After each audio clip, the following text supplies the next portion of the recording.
Testing. Hello. Alright. I see audio coming through on the stream here. And I still have the stream starting soon screen up, but hello. I'm just here to introduce really quick what I'm doing for this stream. As the title denotes, I've decided to have a special sort of marathon event leading up to the release of Final Fantasy XIV Endwalker. And I decided to play, or watch and play, most of the mainline series, Final Fantasy 1 through 14. But I'm also planning to play 15, of course. That's basically what I'm going to do. And this is the first stream of many. Let me switch over to the actual video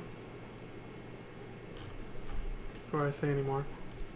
Because I am planning on putting this on YouTube eventually. Set up. Okay, good. Just making sure everything's in order.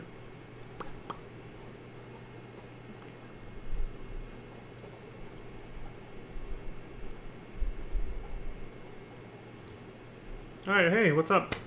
I haven't done this in a while, but like I was saying just now, I'm doing an event leading up to the release of Final Fantasy XIV Endwalker, and that is, I'm going to play or watch most of the mainline series of Final Fantasy, starting from the first one, Final Fantasy 1, all the way to 14, of course. But I also might actually play 15 if I have enough time. So the way this is going to go, I call it, it's a marathon event, but I'm not going to be like staying up 24 hours or something like that. I'm not going to be playing non-stop or anything. I'm basically just going to be streaming quite often. Daily most times, if not every other day. Don't know how long the streams will be just yet, but I'll be streaming all the games, all the mainline games, the Final Fantasy games. And for the first four at least, the first four Final Fantasies, you can see on my screen there, I already made a playlist for myself. I'll be watching those because I never played those. But I don't exactly want to go hunt down the originals or play the remakes either and take the time it takes to learn how to play them and the ins and outs of them.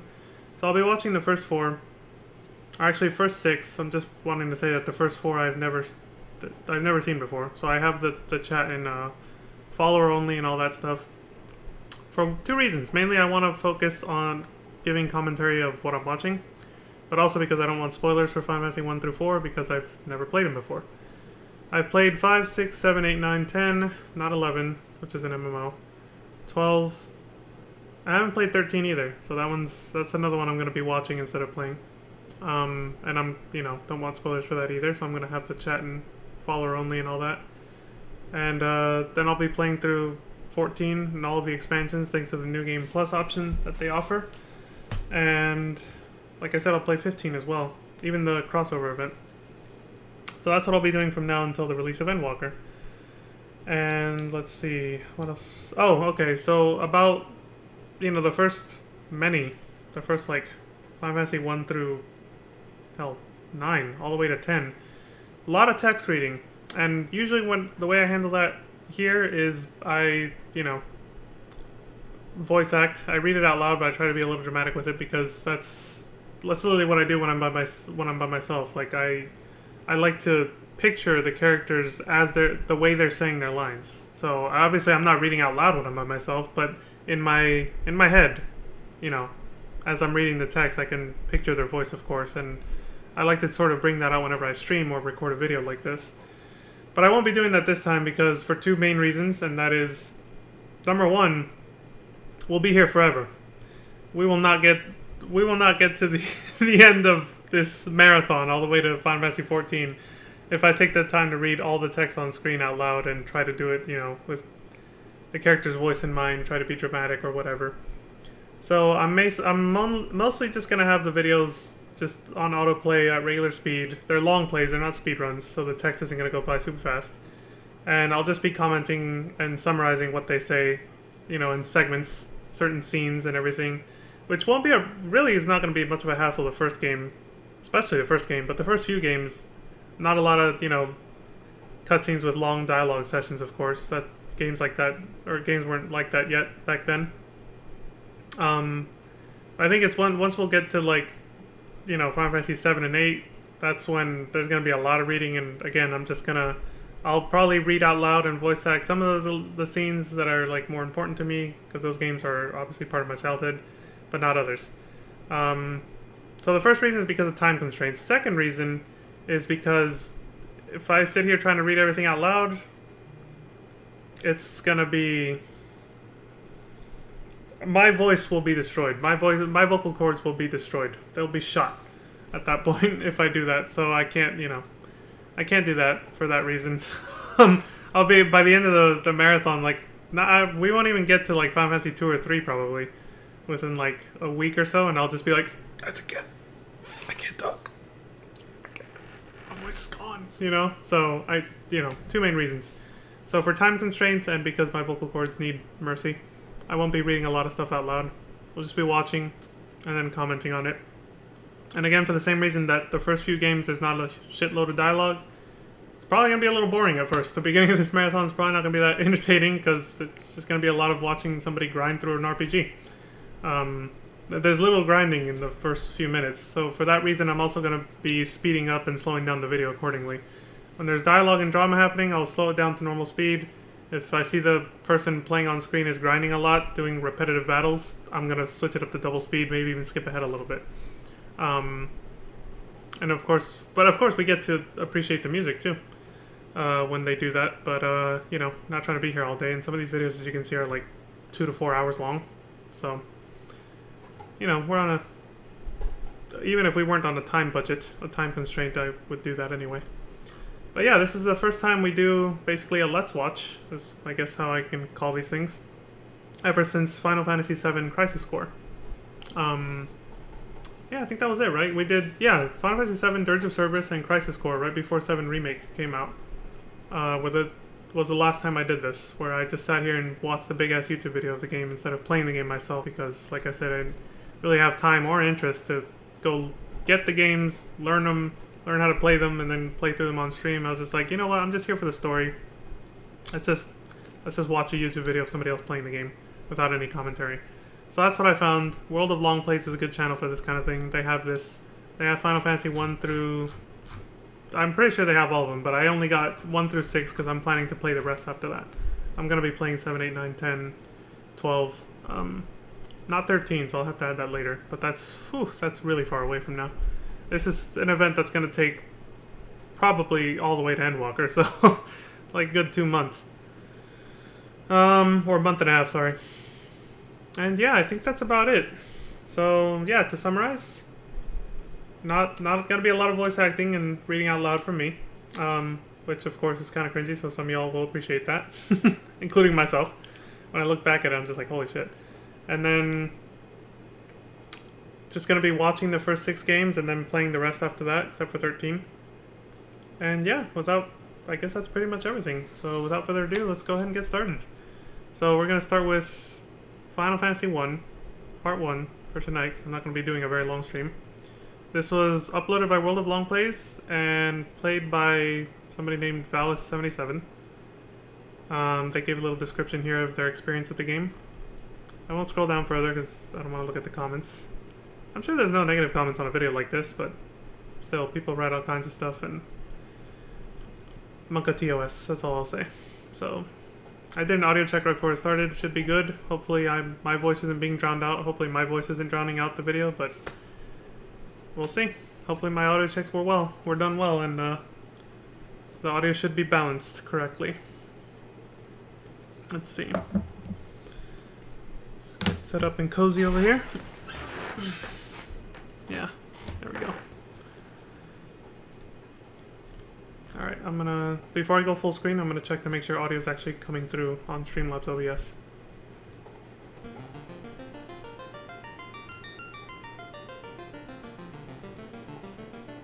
Looks like it's coming through. Oh, and I'm also wearing headphones to prevent that echo effect you normally get when I'm playing a console game, Because that shit's annoying, so I'm wearing headphones so you guys don't have to hear the audio come in twice. Anyway, it looks like it's coming through, so I'll go ahead and restart the video, but I'll full screen it before we go. Let's see. If you guys see me like turn off my cam or anything, I'm still here. If I'm not here, I'm gonna pause the video. But if the video's playing and you don't see the cam, it's just because I'm like moving around my room or something. Because there's gonna be times where there's no dialogue or the player's doing something repetitive anyway. So I might move around my room and do, if I have to move something, send a text message on my phone, anything that's not related, I'll turn off my cam. But I'm still gonna be watching. If the video pauses, it's because I left the room. But I'll probably say be right back and put up the BRB screen. So now that that's out of the way, let's see, I'm going to turn this off and turn this on. There. Okay, I'm going full screen.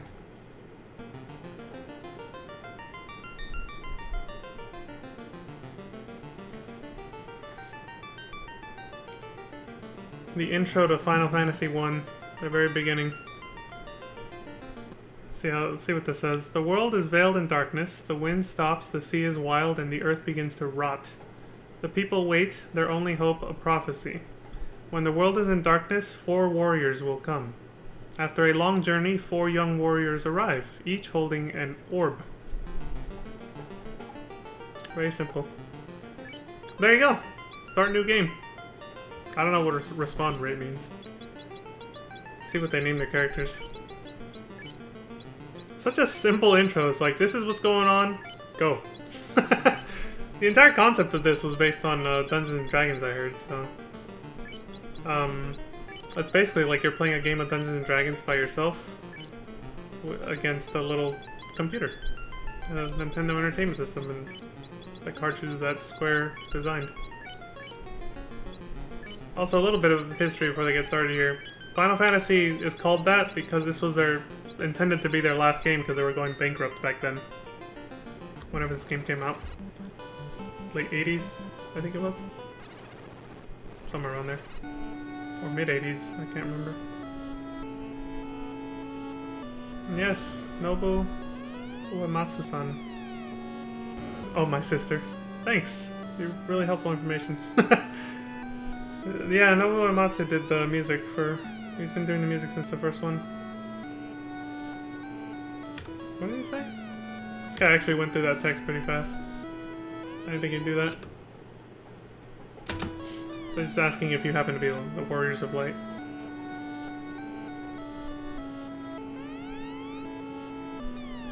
In sadness, the queen locked herself inside. The Queen of Corneria. Save my daughter, Princess Sarah. Okay.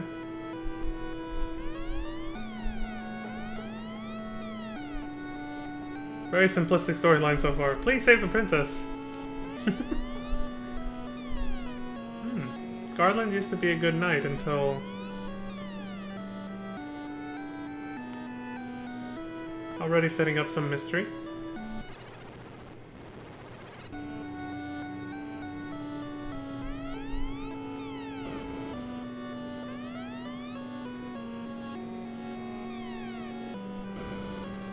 The Warriors of Light, just like in Luke Han's prophecy. Please save the princess.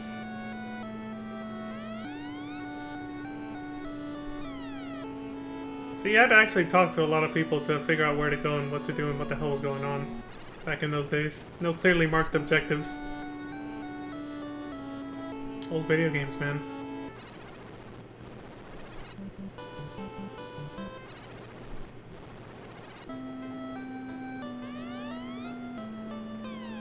Corneria, the Dream City?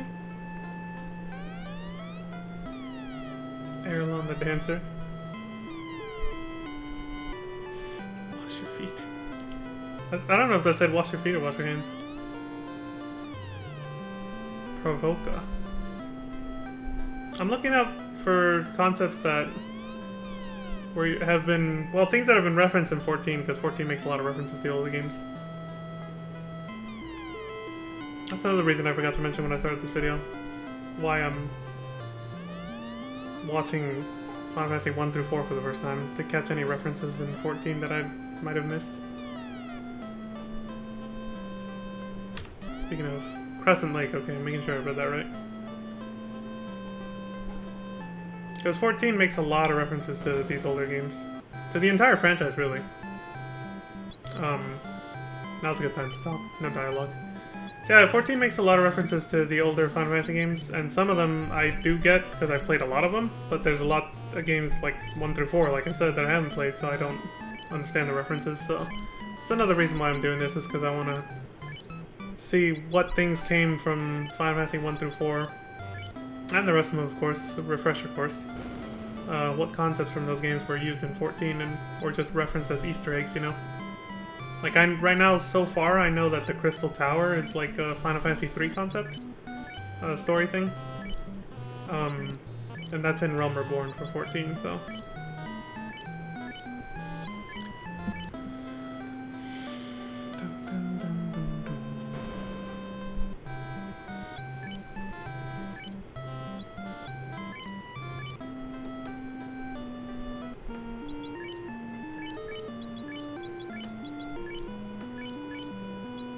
They're gearing up.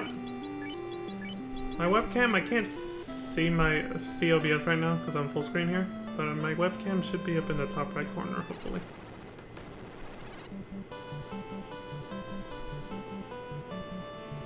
I'll probably do a stream check like I usually do, though. Imps! I recently played through FF15 and I hate those guys. Imps are a funny creature. They kind of resemble goblins in a way, but they're just like smaller. More sinister looking. Well, goblins actually look pretty evil too in a lot of old Final Fantasy games, actually.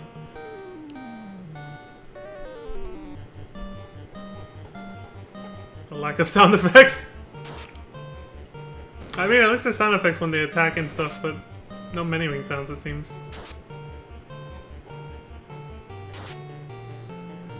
Terminated. Monsters perished.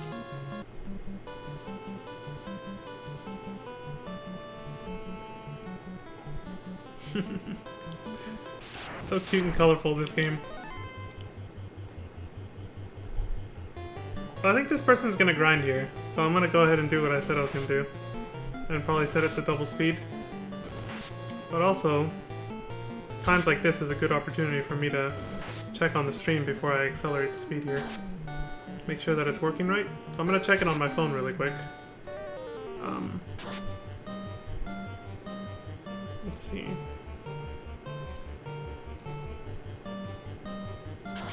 Put this back on.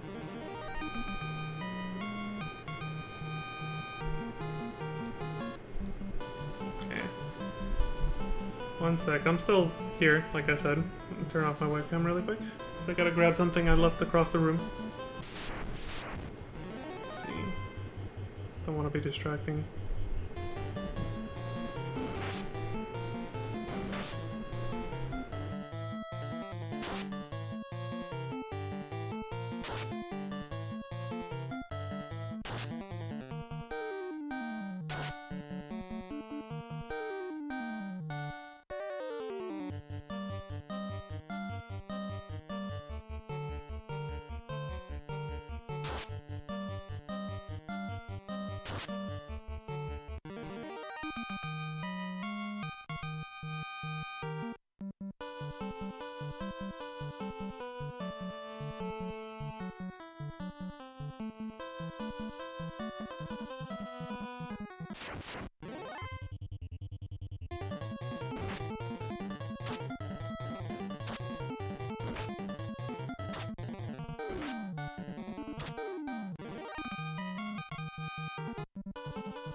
Sounds funny in double speed. Alright, I'm back. Actually, you know what? I'll just keep my webcam off for now, because not gonna be a lot of big shocking moments to record my face. I'll turn it back on in a sec, but I forgot to check on the stream with my phone real quick.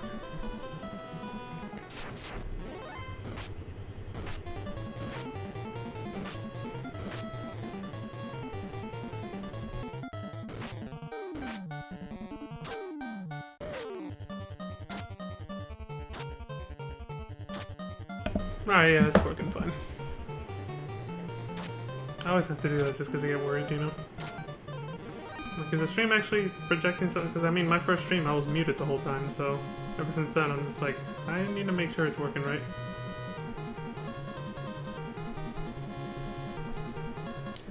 Yeah, this person's obviously grinding because they, you know, don't want to have trouble with the game later. Staying at the end. Rest and recover your characters.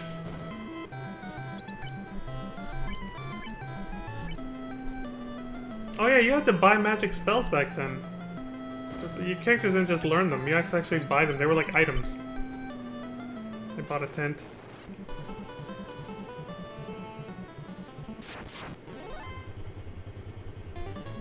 A GR imp. A grimp?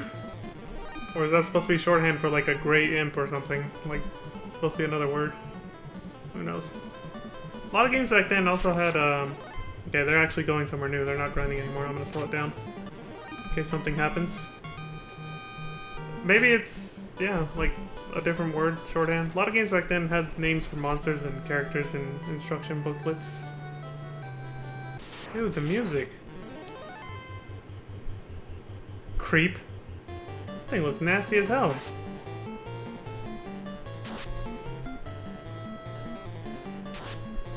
These names.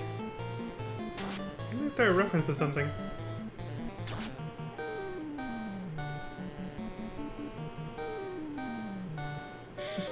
The lack of sound effects for the menuing.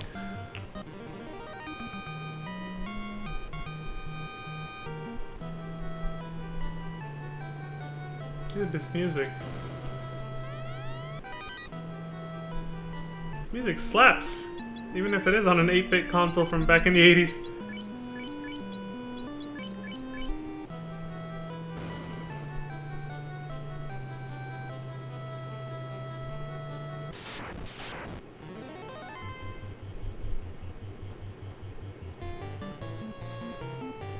So you queue up your whole party to do something, and then the action goes. It's not like the more modern games where they start doing actions as you're still queuing and stuff.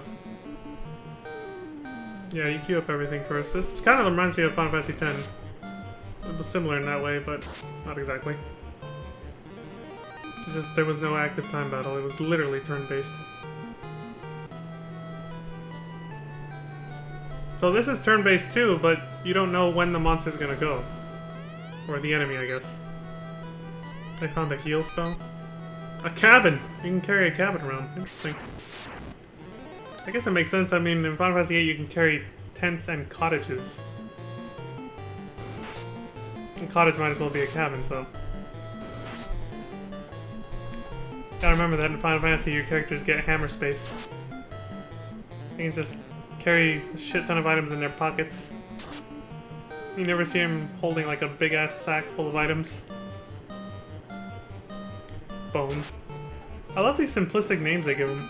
Bone. It could just be a translation thing, but I think they also were just trying to keep it simple because, you know, different era in game making. It's like, back then they weren't, well, because of technological constraints, but also just because it's like, it was hard enough just to make a game. I could imagine.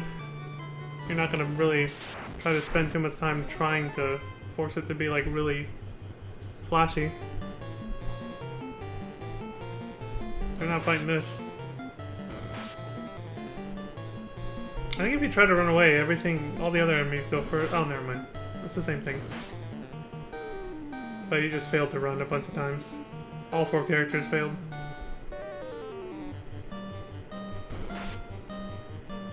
Meanwhile, these wolves are whittling away at their HP. There, they got out.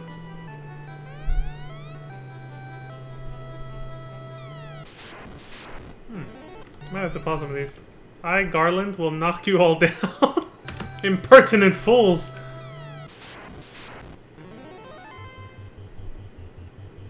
I wonder if he'll explain why he...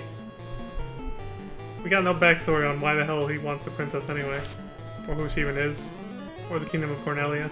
Like I said, there was a lot of stuff that does only get explained usually in the instruction booklets or manuals for the games. but I have a feeling it's easy enough to piece together what the hell's going on just from watching, even with these older games. And of course, each Final Fantasy game after this just gets more detailed and sort of fleshed out, I guess. So they'll become more coherent as we go on.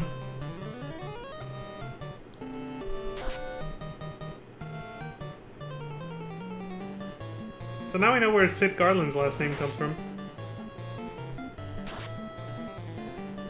From FF14, of course. Sid Garland from 14 is what I meant. Except they spell it with an O. G-A-R-L-O-N-D. And here it's A-N-D. But it's clearly a reference to this guy. The Garlean Empire, Garlemald. It's clearly all a reference to the villain from FF1. That's it, he's dead just like that. She's like, thank you, Light Warriors, you saved me. There, adventure over, Final Fantasy 1 is done. We're going on to the next game. I want to read this.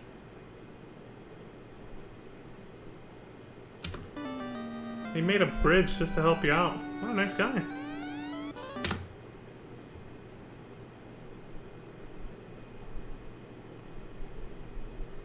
Not badly translated, I gotta say. A lute. Passed down generation after generation for 2,000 years. Here, take it, because you saved my life. Yeah. It's a pretty... Yeah, it's a pretty special occasion, I guess.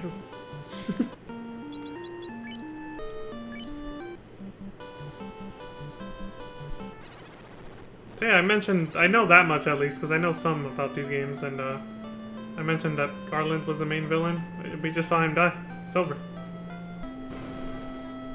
But even the very first Final Fantasy goes more in-depth than that. See, they kind of lure you in with a very simplistic story that's been done time and time again. Go save the princess from the evil villain, even though you don't even know his motives yet. And then, there, it's over. You killed him, you saved her. Well, now what? I don't know, I guess just go out and explore the world?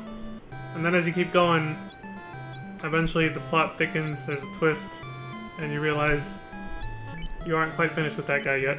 I know that much about Final Fantasy 1, I just don't know the intricate details. But, yeah, I think it's pretty cool that they just went all in, even with the first game. There's, how should I say it? They didn't just make it as simple as save the princess and it's over. That's literally just the first few seconds, and then it kind of leaves you with like, well, what's gonna happen next? Makes you want to keep playing. There's the bridge they made for them. And so their journey begins. Final Fantasy main theme. What awaits the four, they do not know. Each holding an orb that 2,000 years ago shined with beauty from within, but now only darkness? Okay, they're doing their best with translation here. Oh, there it is, 1987, Square. That's the year this came out. I wasn't even born yet. Come, start your journey. Return the light of peace to our world. So I'm guessing the orbs were programmed by Nasir. The orbs were something else they got from the king, or they just had them? They didn't really explain that. Character design Yoshitaka Amano. Scenario by Kenji Terada. Production of Square 18. I like the font for the Final Fantasy logo there.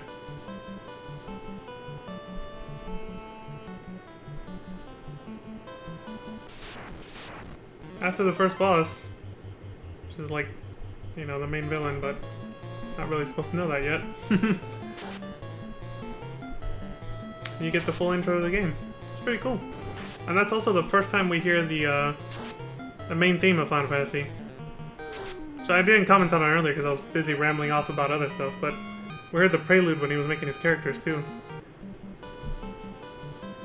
It's crazy to think that that music, those pieces of music, the main theme and the prelude for Final Fantasy, are still being used to this day. Like, I don't think, you know, the musical artist Uematsu, like, I don't think he could have imagined that when he made those two pieces of music for this simple little game, just listen to how it sounds in 8-bit too. I don't think he ever could have imagined that they'd still be being used today and have the prominence that it does now. There's another familiar piece of music. Matoya's cave. There's the little brooms.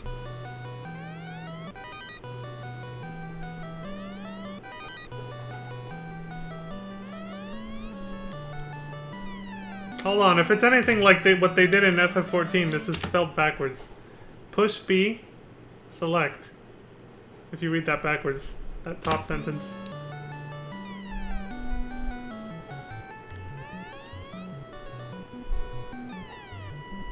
She lost a crystal. I'm guessing they mean to say like a crystal ball. Like a stereotypical witch would have a crystal ball to like look into. Or a fortune teller or something. To look into like the future or to see what's happening in other parts of the world. But hey, you talk to her and then you're like, well, there's your quest. You gotta go find the crystal for her. I didn't bother talking to the other brooms. Probably because they gave them like... They probably also just say simple instructions backwards. So they were just like, ah, whatever, you know. Yikes, you take a lot of damage attempting to run away and failing. Then again, not really. They were only doing like one per hit. I think it's probably thanks to the fact that they over-leveled a little bit before they started earlier. That fast-forward grind when I was checking the stream and turned off my webcam.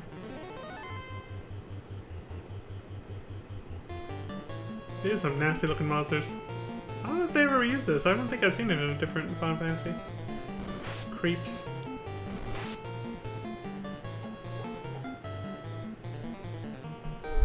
So what are these job classes? I didn't pay attention at the beginning. It was a warrior? I guess that would be a monk, because it looks like they're using their fists. A red mage and a white mage. I think in this game, when you... Who knows what their actual names were, though. I think in this game your job was locked in the moment you started. Like this is gonna be your job classes for the whole game. Go. I think it's the whole changing job classes only became a thing in later Final Fantasies. I think as early as Final Fantasy 3 was the first one where you could actually change jobs mid-game. I think.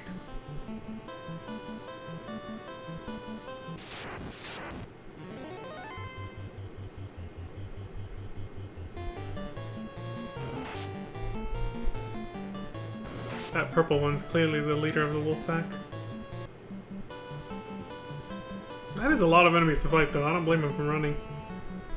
That's probably why they decided to grind up a few levels on those imps before leaving, because they didn't want to have to fight these battles to level up. Ogres. I don't know if ogres are still used in modern Final Fantasy games. I don't think I've seen one. I think they got replaced by Iron Giants and all that.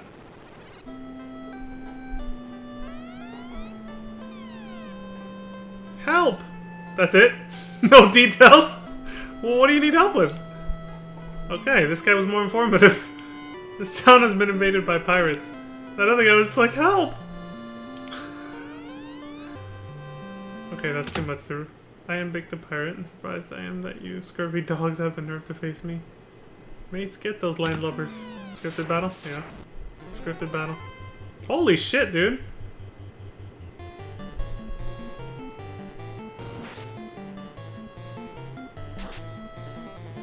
Was that a mallet? Is the white mage attack with a mallet? That's hella funny.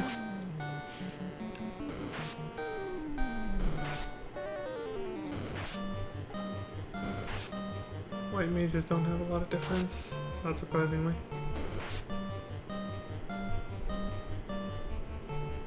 Fight, magic, drink, item, run. What the hell is drink? Oh, it's for healing items. Or... yeah, if it's drink, it's not a magic spell. So healing items have their own category in the battle menu. Drink. Interesting.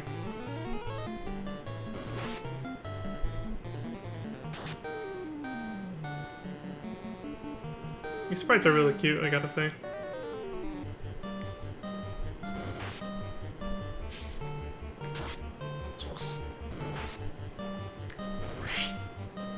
I like that they still they tried their best to still have some scenery in the battle with, you know, the top bar up there. They got the little clouds in the ocean. Since this town is by the coast, I guess. It'd be a shame if it was just all black, right? Because then it's just like, what are you fighting in the void or something? That was their best attempt at scenery during a fight. It's just that rectangle right there. It's funny to look back at all this stuff and clown on it now, but it's like they were doing the best they could with what they had back then. And that's honestly very admirable. What they were able to pull off with the technology of back then, you know? It's pretty cool. But it's also fun to still joke about it and make fun of it a little bit in today's age. And I'm sure they probably look back and do the same thing. You got me. Take my ship. So you fought all the pirates at once. So this town is now liberated and you got the dude's ship as a reward. You're like, you got the pirate ship. Those text bosses are always too fast. I'm gonna have to pause every time. Matoya's herb is the only thing that will wake their prince. I'm guessing that's the reward she gives you for... Oh my god! Move! We don't need to be afraid of pirates anymore. Yeah, that was it. That was all the pirates. You fight them all in one fight. Why were they off to the side over here? You just go talk to that one guy and you deal with all the pirates at once. Yeah, like I said, I bet Square... Some employees at Square probably look back at old work like this and they're just like, isn't it funny how far we've come? Yeah, this is pretty cool. It probably gives them a lot of nostalgia to look back at stuff like this too.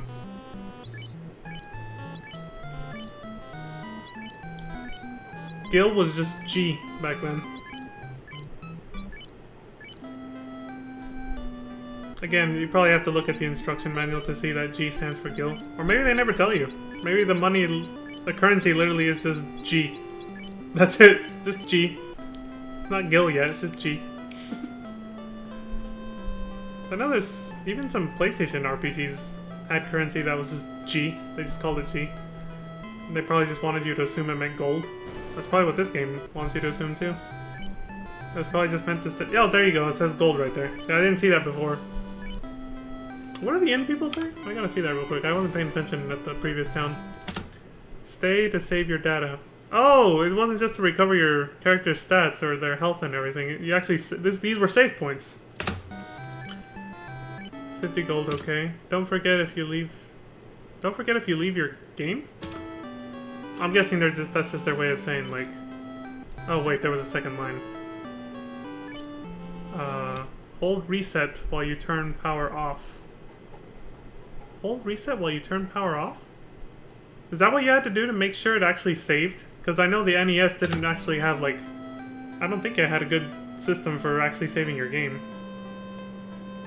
Even in Super Nintendo, you had to save it on the cartridge, but... Okay, they're warning you that there's dangerous monsters out in the ocean. Surprise, surprise. I'm guessing you just touch any one of the buildings out here on the world map, and that lets you enter the same town. Because they only enter one set of buildings, the player. So, I don't think each set of buildings is like a different town or anything. That would be a lot. Sahag! These are the Sahagins! Their first rendition. Yeah, this is definitely the model they went for in FF14. Because they got the little webbing on their head and back. Their spine, basically. That's definitely the model they went for. This looks hilariously cute. The little boat just going...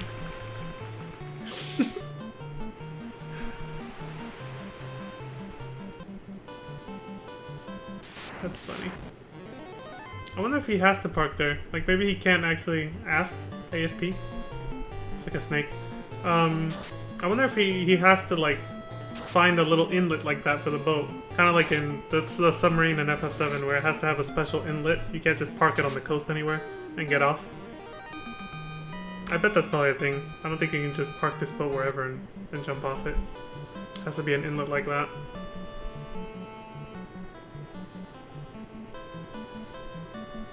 This little music's starting to get... It's getting catchy. It's getting stuck in my head. Dun, dun, dun, dun, dun.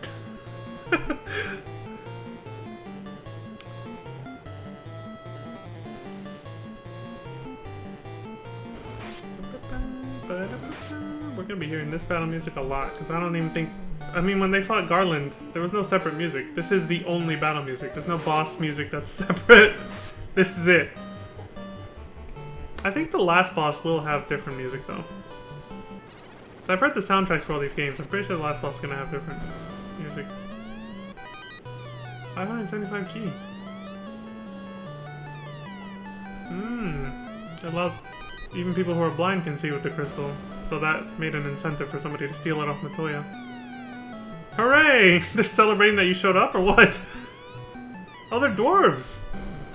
And apparently they can see in the dark. Maybe they're just happy.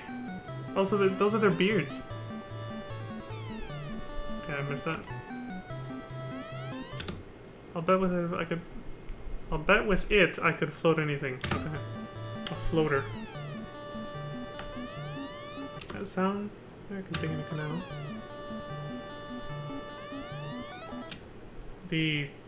That bracelet can protect you like armor.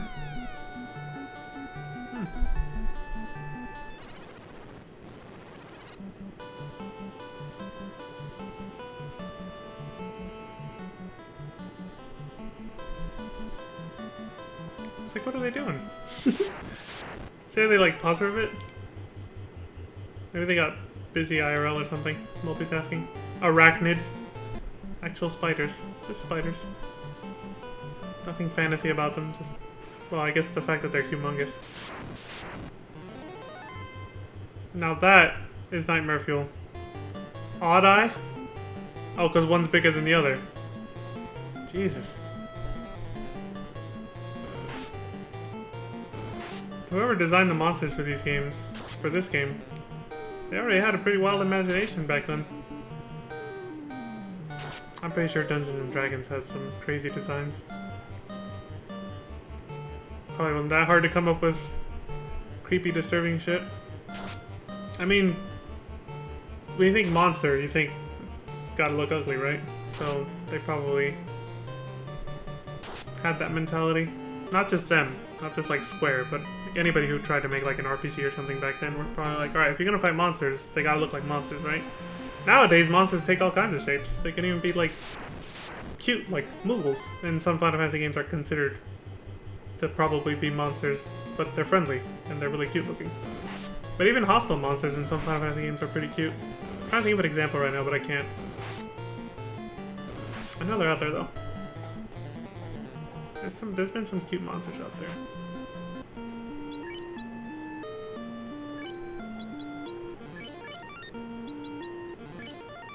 Shit. A little late, but I'm getting a little hungry.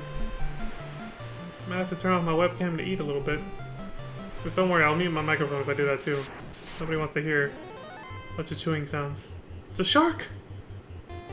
Oh, that's what I was gonna say earlier, is that I like that for some monsters, they just literally a real-life animal. They're like, fuck it. Why not? Why not use some real-life animals too? Make it easier. It doesn't have to be some mutant-looking version of a real-life animal like other monsters are. Or something completely conjured up out of nowhere. It's like, just use a real-life animal that's an actual predator. Like a shark. Except unlike in real life, you can't fight a shark like this. Stand on your boat and swing your sword like this and hit it when it's over there in the ocean. Imagination is key. Suspension of disbelief, or whatever they call it. Just like you need it in movies, you need it in video games. And you know what? It's fun. It's fun when you just go with it. It's pretty fun. It ain't bad.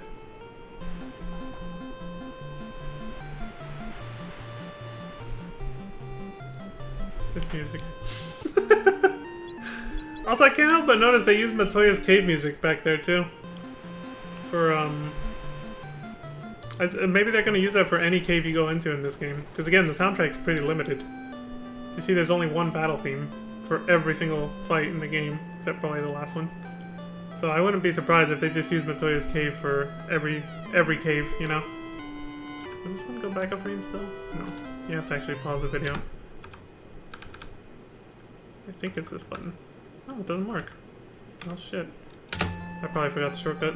I was looking for the shortcut to go back just a frame. That way I don't have to go back so far when I miss text. That answers my question from earlier. Ships can only stop at ports, the little inlets.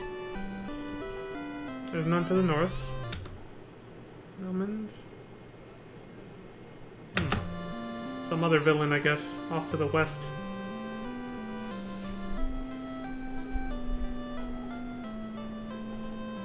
Oh, if it's anything like the pirates, he'll be a pushover. No, those guys weren't actually a pushover. This guy overleveled a little bit. And the fight still took a little bit, so... New weapons. What is with this color flashing? What are they doing? Oh wow, you get to hear the prelude to Final Fantasy just by switching your character's arrangement, like you did just now. So there was already a front row and a back row concept back then. That's pretty cool. Sorry, I got some phlegm here.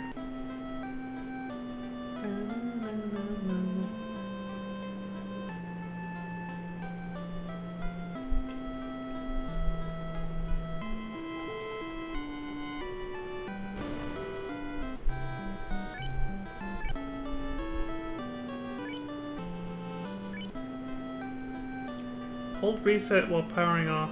It's so weird that you have to do that to actually save your game properly. Again, it's clever though. They found some kind of way to use Nintendo's hardware to save. I mean, without being able to save, you couldn't play a game this long normally. You literally have to no-life it to beat it in one sitting, you know? Because a game like this takes hours to beat. It's not like all the other games from back in those eras, in that era, which were like arcade games. You just kind of played for a little bit, see how big of a high score you can get, and you're done. An RPG takes time, so they had to find a way to save the game. To save your progress, basically. Otherwise, you couldn't sell a game like this. Nobody would be able to get through it. Nobody would be able to play through the whole thing.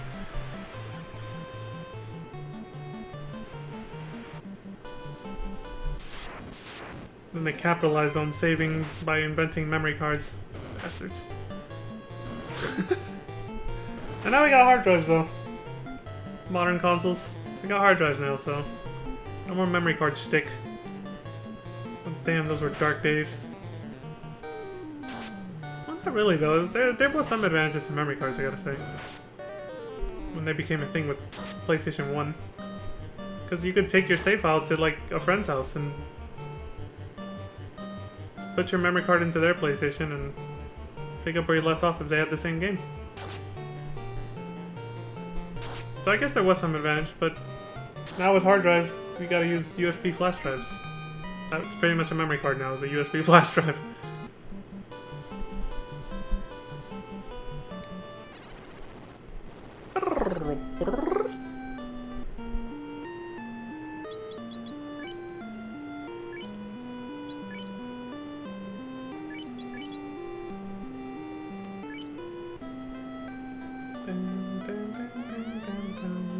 Save our prince.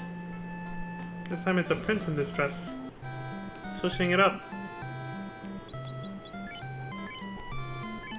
Again, see, the story's not really forced on you. What the hell did they sell? Because they have a shit ton of money now. Or at least it seemed like they did, but I just saw the prices of what they bought, never mind. It's actually not a lot. I wonder if most of that was from battles, or if they actually like sold some stuff that dropped from enemies from battles and made money that way. Who knows? Oh, it's a little graveyard. W magic. White magic. Ooh. Ah. Excuse me. It's a little bit late here. I shall be going to bed soon. That's why this is not going to be a long stream. I might do a longer one tomorrow though. We'll see. Realize Erdrick. Rip. Maybe they read that because they needed to solve a puzzle later with that information. Or maybe it's a story thing. It said 837 to 856 or something? So they only lived like 20-30 years? Something like that?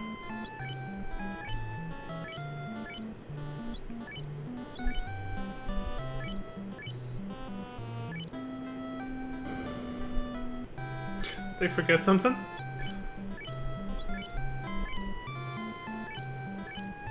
Yeah, I guess they probably didn't.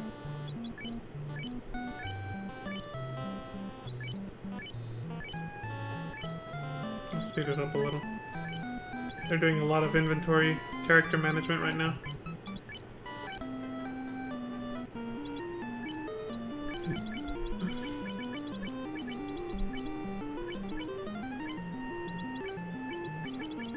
Yeah, they're doing a lot of character management at the moment, so... Like I said, I'll speed it up whenever there's downtime like this. When they're grinding or doing lots of inventory or character management, I'll speed it up because, you know...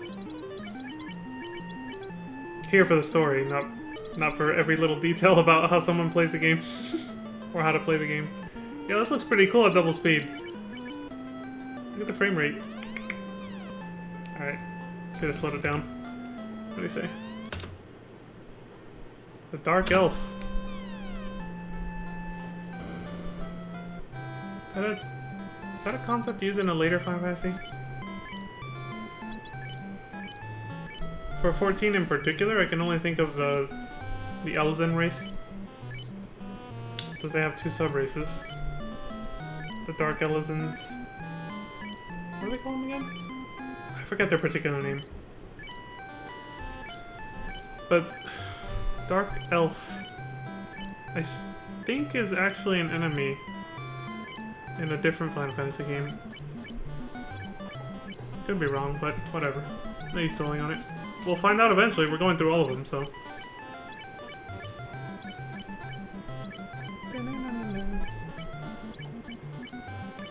Look at that, at a faster beat, the music changes up a little. It's like you can bop to it a little better.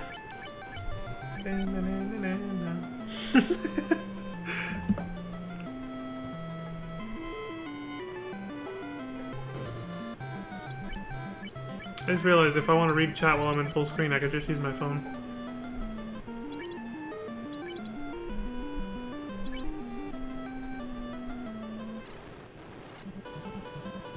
I have to log back in on my phone though. I was using my web browser earlier. Kizoku. Oh, thank you. There you go, see? It's Duskwhite. That's, somebody sent me a message who's watching the stream, and they said, the darker skinned Elezens are called Duskwhites. I forgot about that. What the hell are the lighter ones called? Damn!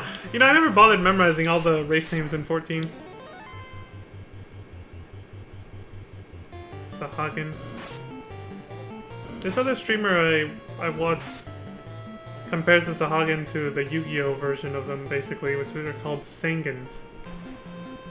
S-A-N-G something. Sahagin, Sangin. I like Sahagin better. That could just be some bias, because I'm a Final Fantasy fanboy, obviously. Yu-Gi-Oh's not bad, though. I like the original series, I just still haven't finished watching it to this day. But anyway. Let's not get off topic here. Dude, this NPC is just... That dude was just getting in his way through and through. They were like, nope. Ah, okay, thank you. Wildwood for the light-skinned ones. Gotcha. Wildwood Elezen and Duskwhite Elezen. Okay. Alright. Let's speed it up again. Occasionally they do talk to an NPC here and there and get some more story / lore that's, you know, important or whatever, but for the most part right now they're just doing a lot of character management. Not surprising, because I've seen a speedrun of this game. Obviously I couldn't read what was going on. But in the speedrun, I mean the speedrun is like literally just a few hours and it's done. Playing it normally and trying to 100% it like what this person's gonna do. That's probably why it's like 4 parts and each part is like 2 to 3 hours apiece. So we're gonna be fast forwarding a lot. Because they're gonna be presumably doing a lot of extra stuff in between story... What do I call them? Story beats. So we're gonna be seeing the double speed a lot. Still, it's kind of neat that the music is still good even at double speed. I still kind of like it. It gives it a different flavor. Listen to this. Oh shit! Fucking battle interrupted it. They bought a shit ton of magic.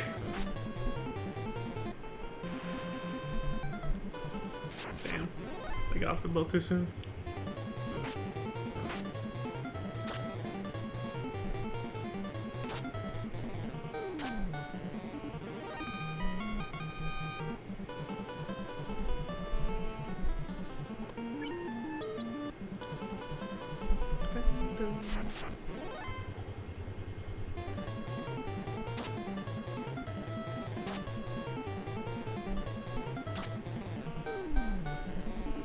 Ogres. Like they have a little club. I think ogres are always depicted that way. They're always carrying around the club. And they got the little one strap, whatever they're wearing. I like that they call these arachnids instead of just spiders.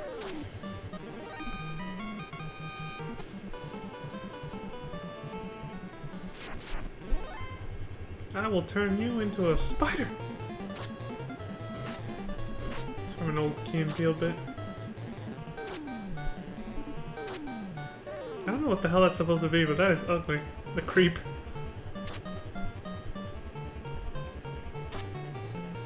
I was like trying to figure it out, so my head went sideways.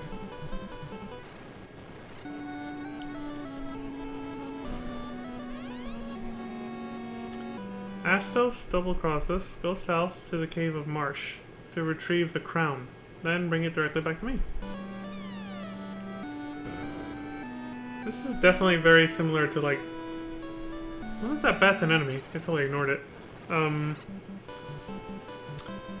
Very similar to Legend of Zelda. Like the very first Zelda game I feel was a lot like this, except it's just one character instead of a party of 4. And you know, obviously the combat was not turn-based. Still, since I've actually played through the entire first Zelda game, and it's similar in the sense that there's big open world and you just kind of run around and have to figure out where to go on your own. But this game's obviously more, because it's, you know, tries to be a little bit more in-depth. It kind of requires you to talk to a lot more people. You know, there's more towns and settlements. Zelda, it's mostly just one big-ass open world full of monsters and not much else. There was not a lot of towns and settlements to talk to people. So, similar but different. I like how, in today's age, Breath of the Wild and Final Fantasy 15 are both open-world RPGs, but very different flavors. One thing they do have in common, though, across the entire franchise for each one is they are RPGs.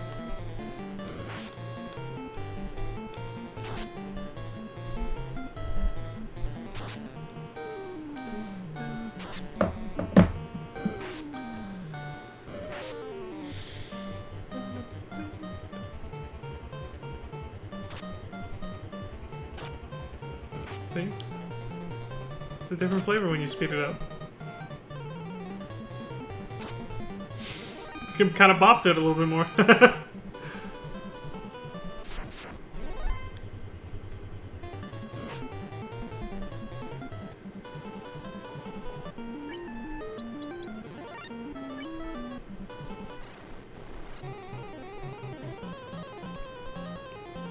Oh my god, this music.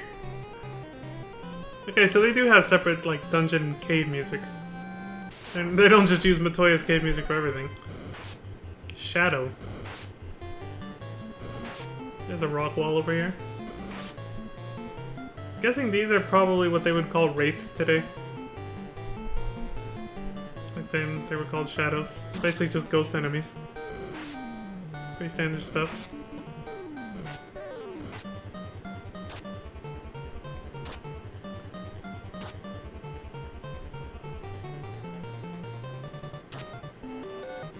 Critical hit terminated.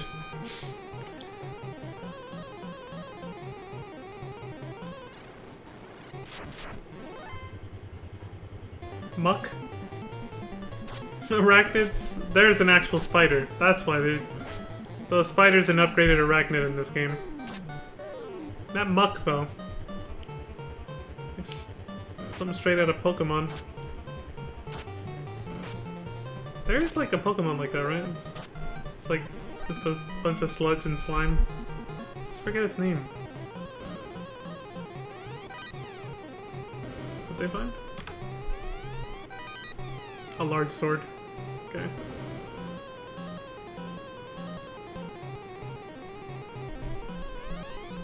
Key. He's just like, move! 680 G. Scum. It's basically the same type of monster as the Muck, but it's called the Scum.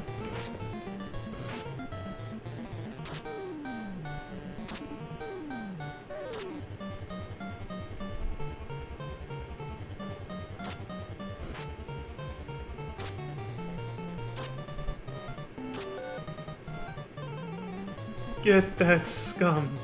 Make him pay. Resident Evil 2 is on my mind because I just saw the trailer for that new Resident Evil movie coming out in November. Welcome to Raccoon City or whatever. Looks like it's gonna be a beautiful mess if you ask me.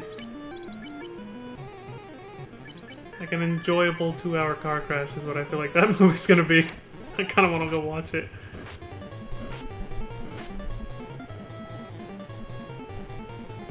R-Bone and Bone. Also Red Bone. And the upgraded creep is called a Crawl.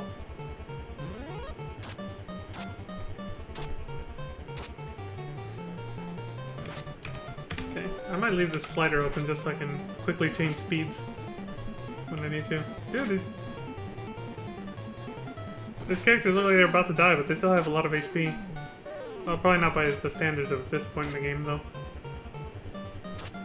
See, so used to seeing a health bar, so you can kind of get a estimate on what your max HP is compared to your current HP. There was no health bar back then. You had to fucking remember what your max HP was.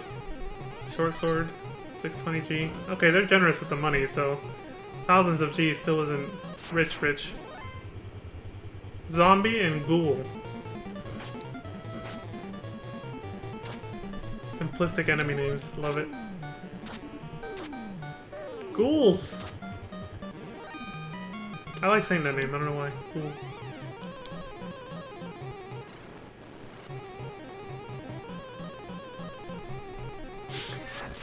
Sorry, this music at double speed is hilarious.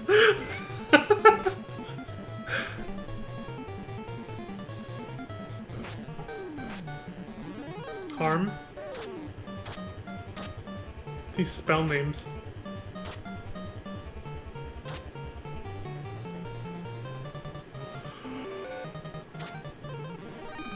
Ooh. When I saw a speedrun of this years ago, dude literally made 4 warriors. They were all the same job class, dude, just warriors. Like the first character here. It's like we're watching an old cartoon with that fucking music. That dungeon music at double speed. It's like chase music.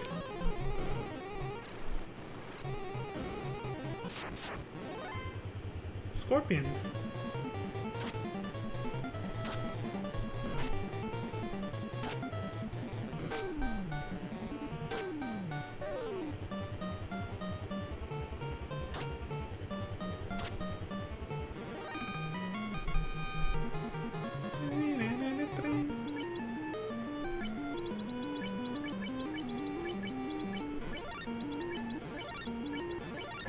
Healing up his characters.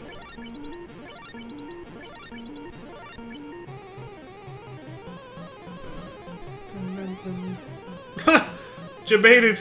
Empty treasure box. Get fucked.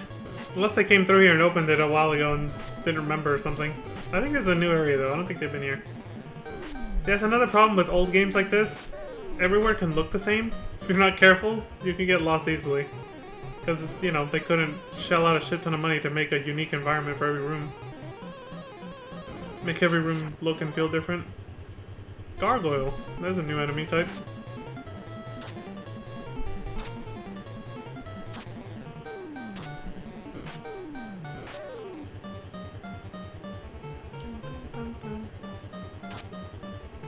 This music is so catchy.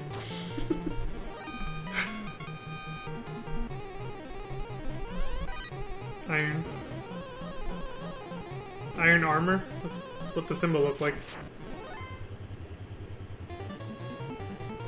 Mukbang. Just a muck. Valley's down! Valley's down! I think Valley, the white page, is named after the person who played this too. Valis77? Did they just reset?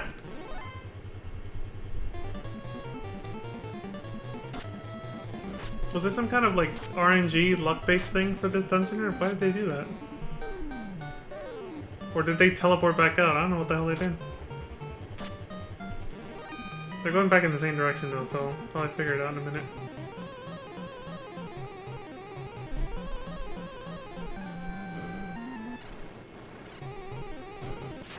It does look like they reset though.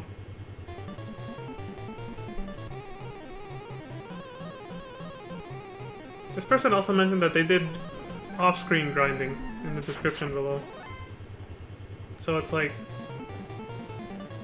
there could be some edits here and there in the videos because they probably stopped to like do something that was they considered too boring for the video, you know?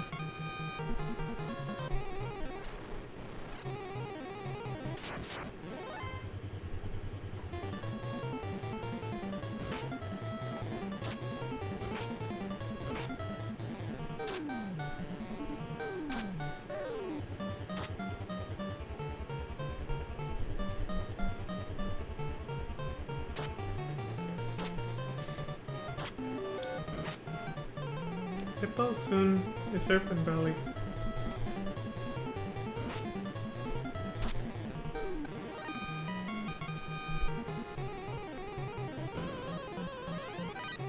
Oh, they did reset. Because, yeah, they had already opened that treasure chest before.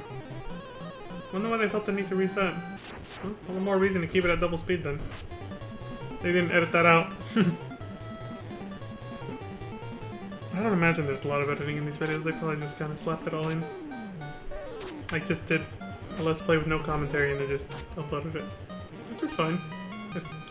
It's fine when you know what you're doing, so. Because if you've never played the game before and you kind of do that, you'll end up having to reset a lot more often like this person did. Or you'll just get lost and it'll take forever. That's like when you watch somebody on Twitch do like a first time playthrough of a game. It'll take them hours compared to someone who already knows how to play the game, so. Again, that's one of the reasons I'm watching this instead of playing it myself. We wouldn't even be half as far as this 1 hour in if I was playing, because I wouldn't know shit about where to go or what to do.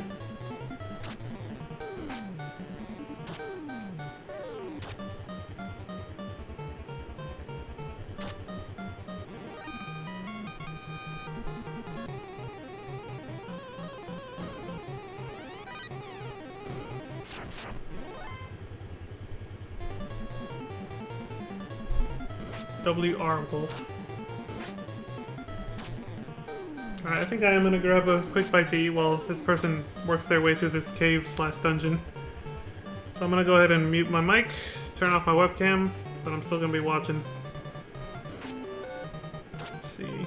And I'll be moving the speed around if something happens. Dialogue boxes, I'll still pause for all that because I'm still gonna be here. Just gotta come out of full screen for a bit.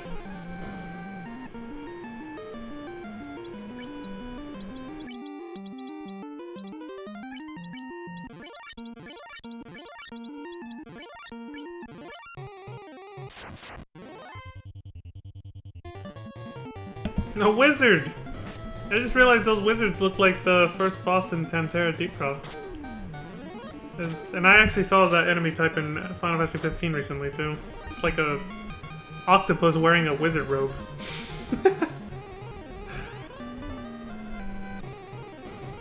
Sorry, I meant the final boss in Tantera Deepcroft for 14. Yeah. This work? Okay.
1 second, folks. I'll be right back. I'll probably just hit play on the video when I get back.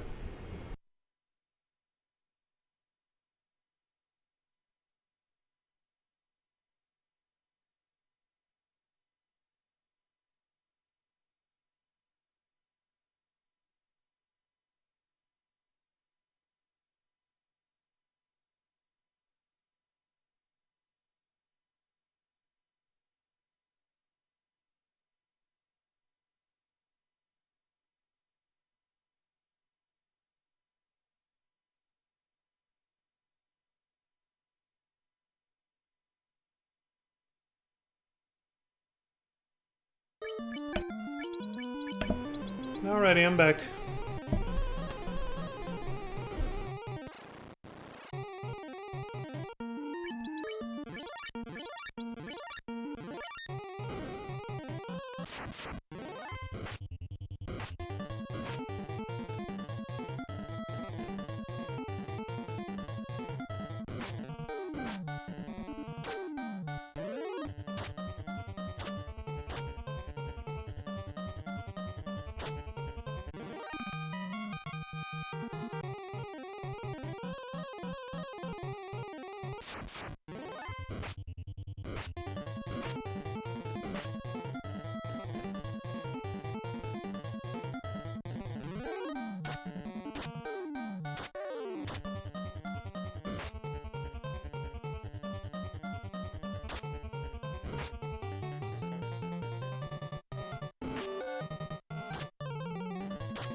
Dude, real quick, I gotta say, I just started paying more attention to the character animations in the battle, and I think it's pretty funny how the monk fights. They use the same fist and they just move it twice in place. So here it goes. Let's see if we get to see it.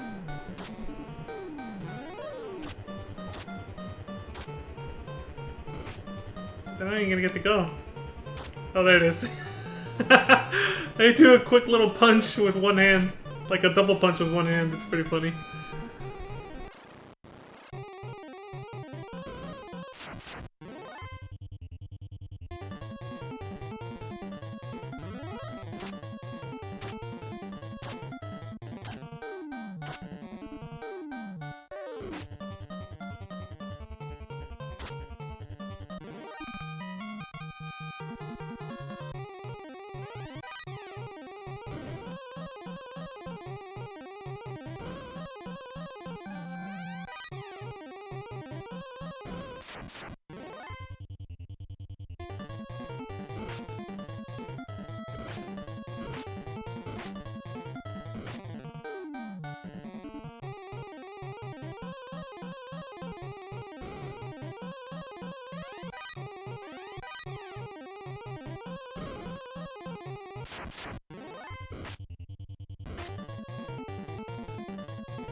Those gargoyles have some bulging eyes.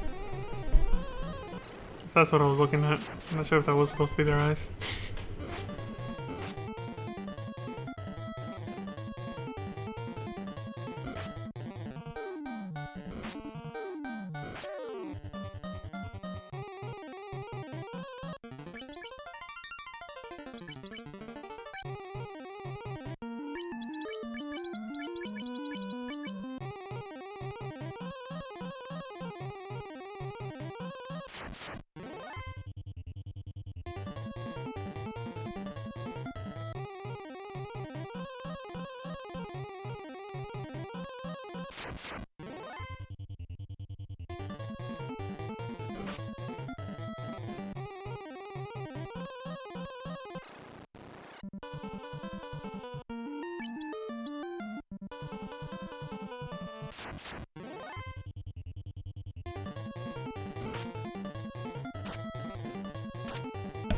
A geist, like a literal poltergeist. So that one was actually meant to be implied that it was a ghost.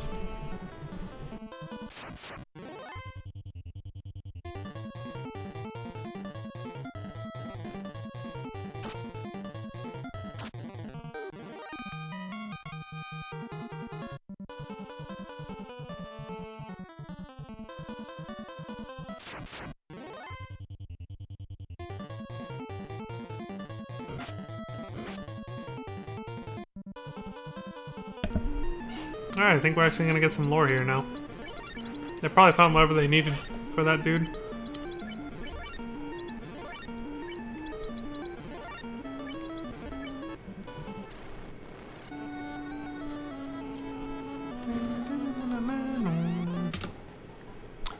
Ha ha ha, I am Astos, king of the Dark Elves. I have Matoya's crystal, and you shall give me that crown now. Oh, so he was secretly the bad guy, and he made you go get the crown. For him. He made you do his dirty work. What a twist. Shit! Well, let's see how this goes. Astos, huh? So that's what a Dark Elf looked like back then? Very creepy looking. I like the ha ha ha. He's like, I just tricked you into doing my shit for me. Get fucked.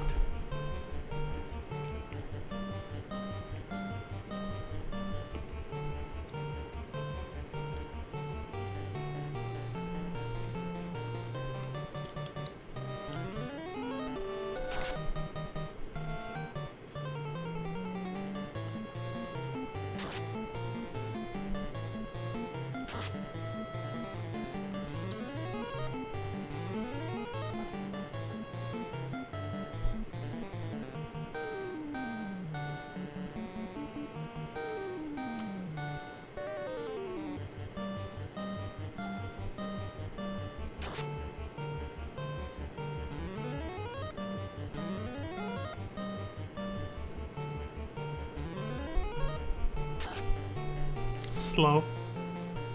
It's nice to see they had time magic back then. Lit? Wonder what that does. A lit? A fire. Or a fur. So many unfamiliar spell names. He literally lit him up. This is a much longer boss fight than Garland, I gotta say. Which makes sense, that was the first boss. Well, we got him. People are leveling up. Stats are going up. The party's average level at this point is now level 9.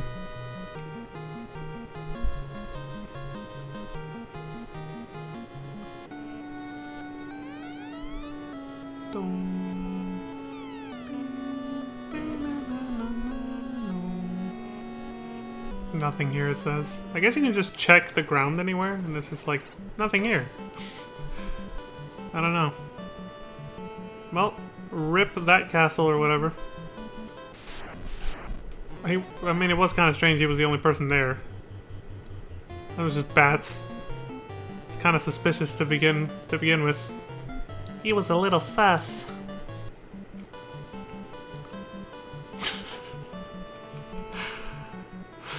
I do that voice a little too well. I'm just imitating another streamer I've watched. He was a little sus to begin with, but, well, he's dead now. On to the next place, I guess. So I'm guessing... I don't know if it probably said in the battle or something. They probably got back Matoya's crystal from that guy. So they're going all the way back to Matoya now.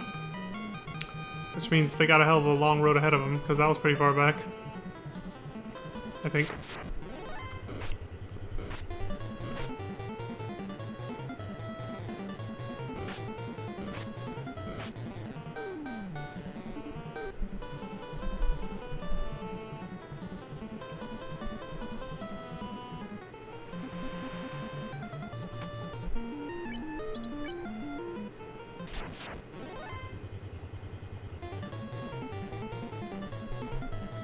These odd eyes are fucking creepy.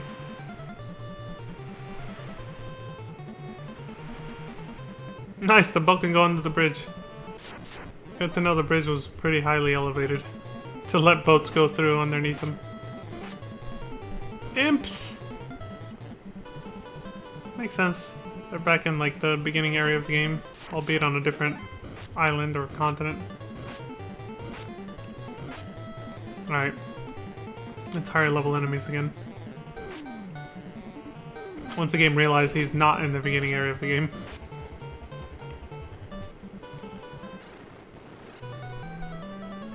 Alright, I'll slow it down. The prince needs herb? I'll trade the most powerful herb to get my crystal back. Oh, I can see! There you go. Fair exchange, I guess. You have no more business here. Go! Oh, damn. He's just as mean as Matoya and FF14. Get the fuck out of here. Leave me alone. It's like, Jesus.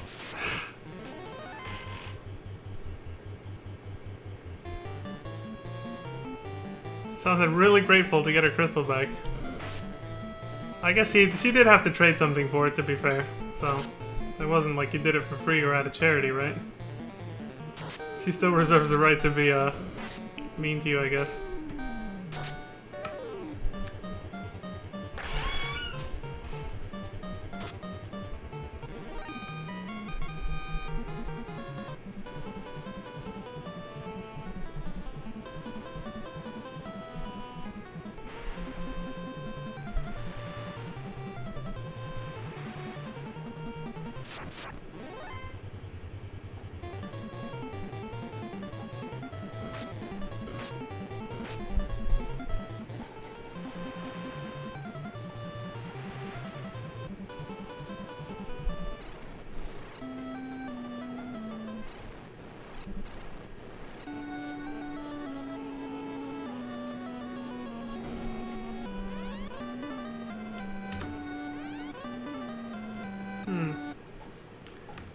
Missed the pause on that one.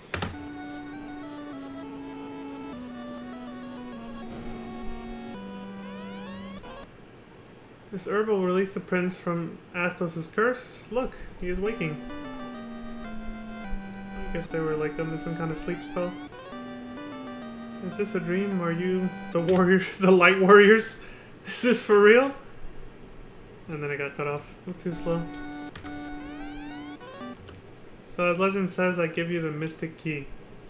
Nice, everything was written out. The legend is basically a script that they're all following. They're like, oh, the legend tells me I have to do this for you because you did this for me. Here you go. You gotta love old soul storytelling.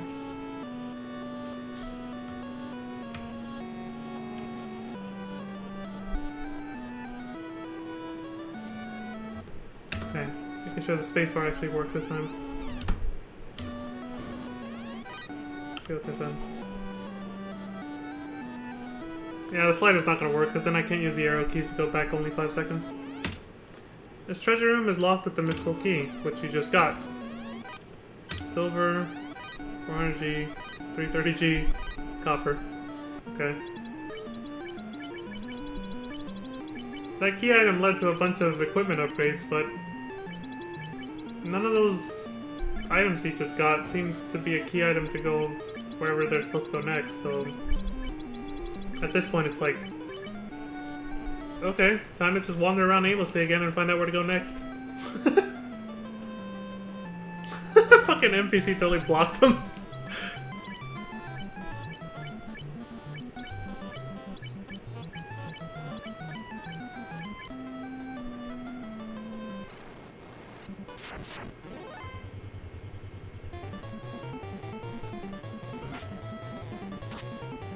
I think it's pretty safe to say I can pretty much fast forward through most of this game because, like I said, the dialogue, like I was saying before we even started, dialogue is pretty, like, few and far between. There's not a lot of dialogue. That'll change once we get to, like, definitely, I don't know about Final Fantasy 2 and 3 because I've never actually watched those. But 4, 5, and 6 are going to have way more dialogue. I won't be able to fast forward through those.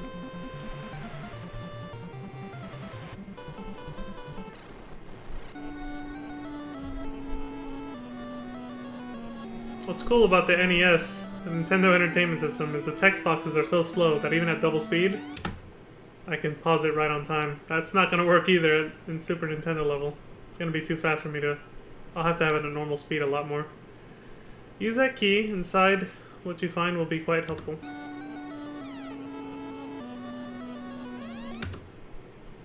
Okay. Iron. Silver. Was that an edit? Seems like they skipped the first box, but I think that was an edit. TNT! You can tell by the music, that was a key item. Dun, dun, dun, dun, dun, dun. See, Zelda wasn't the only game using like special theme music to denote when you got a key item over a common one.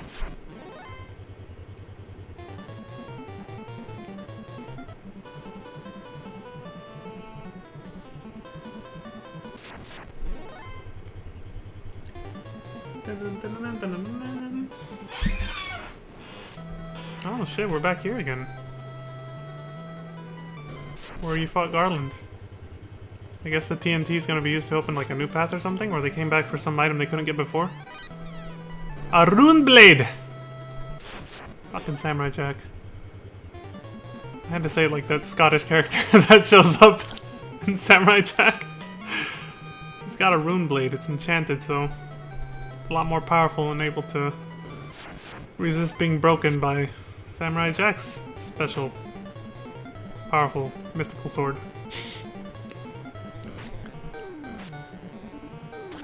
I guess the idea is that runes kind of imbues a blade with a spell that gives it more power. Not a far-fetched concept for a fantasy game, so it works.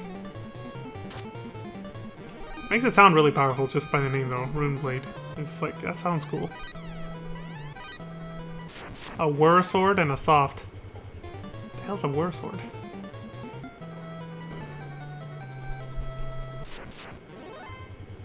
There's a lot of encounters in this fucking place, holy shit! Like, alright, it's just one guy, let's just kill him.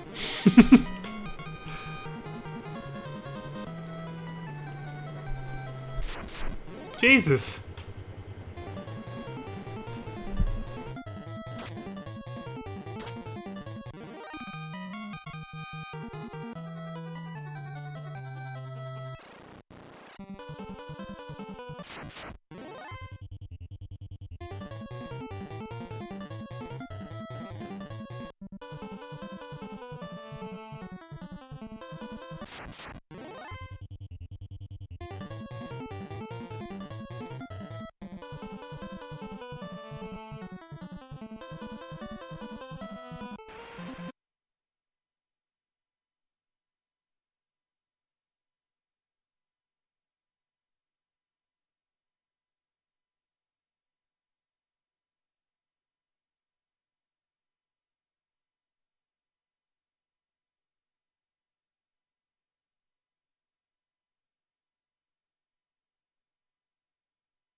Sorry about that, I had to step out for a second.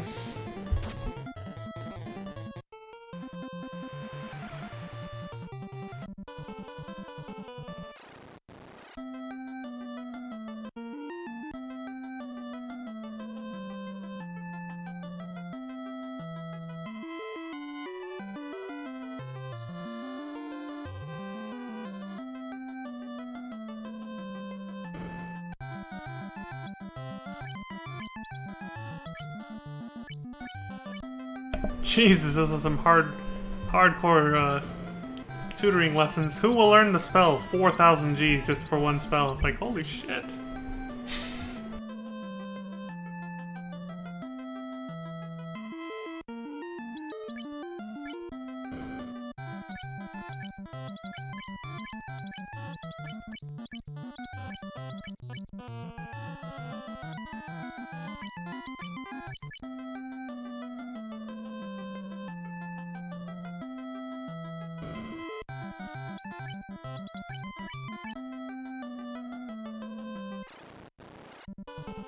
Also, wouldn't it be cool if you could just instantaneously learn something new, like a new skill, like here, you know, a magic spell or whatever. Oh my god, that fucking NPC was totally blocking the end. Wouldn't it be cool if you could just instantly learn something by just paying somebody like $1,000? Or, well, these prices are obviously... you can't really do a conversion with fictional media, but, you know. Especially when it's just fantasy stuff like that, but, you know. Being able to learn something, any skill you want, instantly, just pay a certain amount of money and it's there. You don't have to go through practicing. Or even just fuck the money, even if it wasn't a purchasing option. Just being able to learn something instantly without having to practice. That'd be quite convenient, wouldn't it?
Power Wand, Falcon, whatever that was.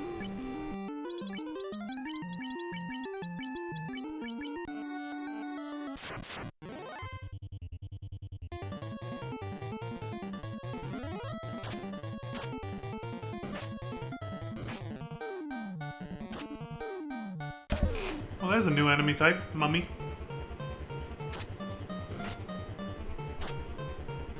I like how they're squatting down for some reason. They didn't give him the classic zombie look where they got their arms out in front. Image. It's an apparition.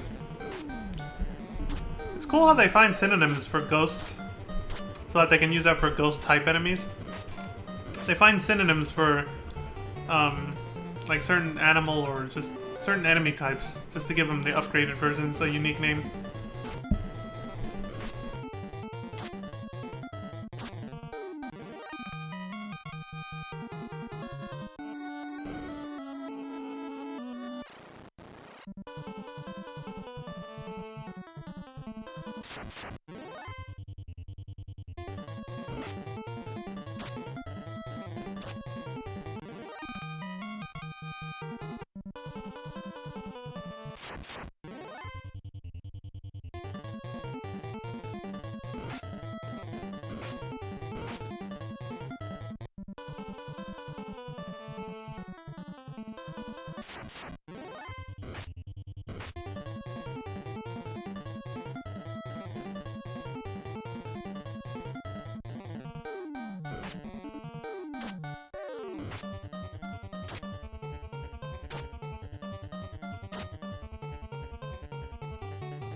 That silver bracelet or whatever they just found, I'm assuming it means bracelet or ring. Wasn't that one of the key? Wasn't that supposed to be a key item? Because like somebody asked them to go find that, if I remember correctly. It was a lot earlier. But like, they could also equip it. So I'm thinking, is it a key item that you can actually equip? Because some RPGs do that. But then you have to unequip it to give it back to whoever needs it.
Ah, the beauty of putting them in a playlist, eh?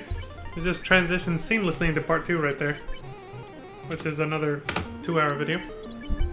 Now, I was gonna say before that happened that it's, like I said before, they're trying, excuse me, they're trying to do 100%, I believe.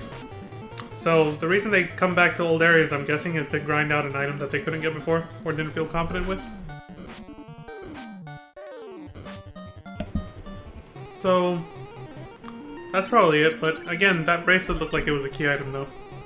Especially the way the treasure chest was sort of, you know, adorned with those two like gargoyle-looking statues.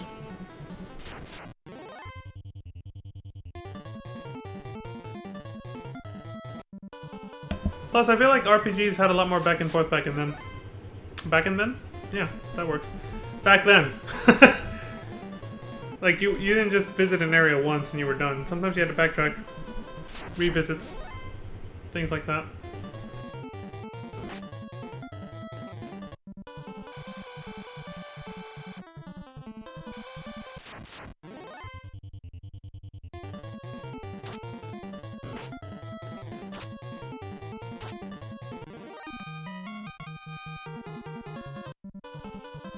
I just realized even today a lot of RPGs are still like that.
I missed that first item. Okay, iron, cabin.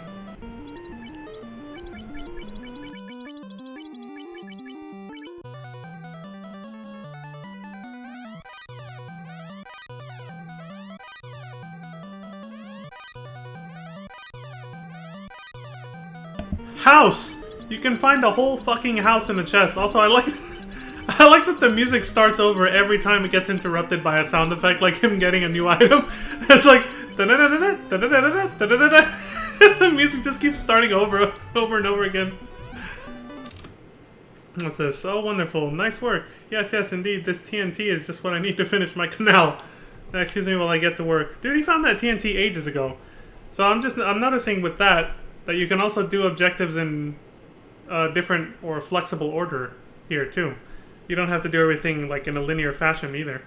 That's really cool. It's like this was already an open world RPG sort of, because you could do things in, you know, you didn't have to do things in the exact same order every time you played. That's nice.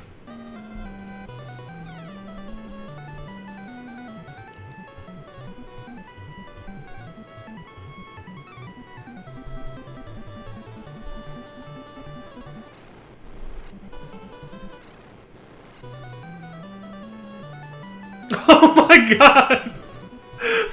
That fucking NPC, dude. It's like, nope, you ain't getting by. No, no. Fucking AI is a troll, dude. Oh god. For the Light Warriors, I will make a truly legendary sword. However, my supply of adamant is exhausted. Oh, fuck. So he's gotta go kill a giant turtle called an adamantoise, or adamantis, however you pronounce it. And hopefully it drops an adamant, and then he can... I mean, I'm just speaking from experience with modern Final Fantasy games. Adamantises are usually giant turtles that are hard to kill.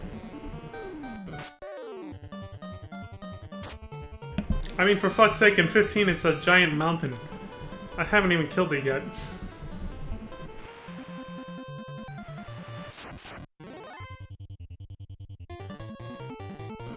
Oh shit, we got the red Sahagin. Our Sahag. New enemy type.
Sharknado! No. Just no. That fucking movie, man.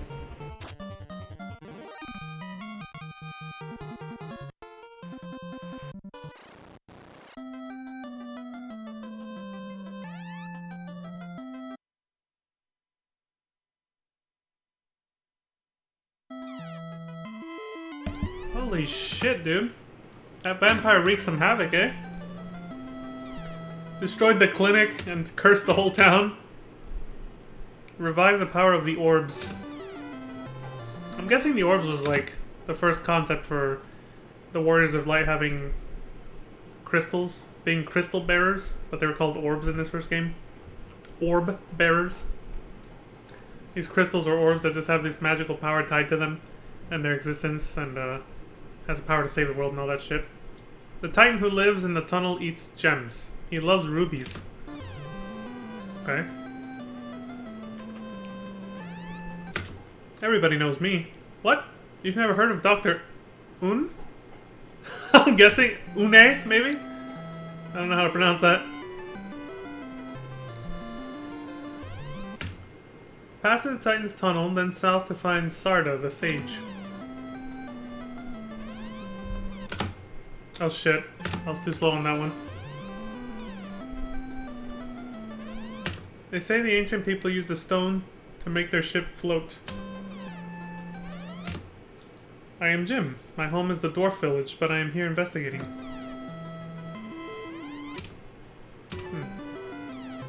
That might have been an accident on their part. I'm a farmer. Cool. It's just, I'm a farmer, that's it. It's like, alright, cool, thanks.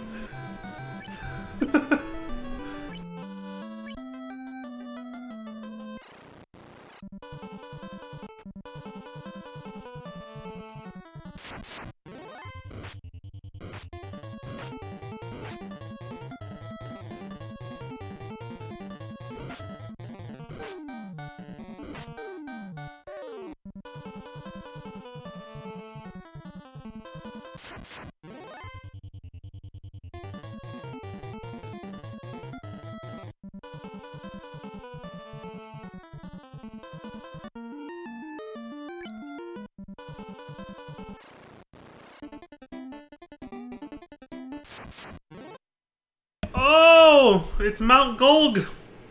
I mean, at least that's the music I heard. I gotta slow down for this shit.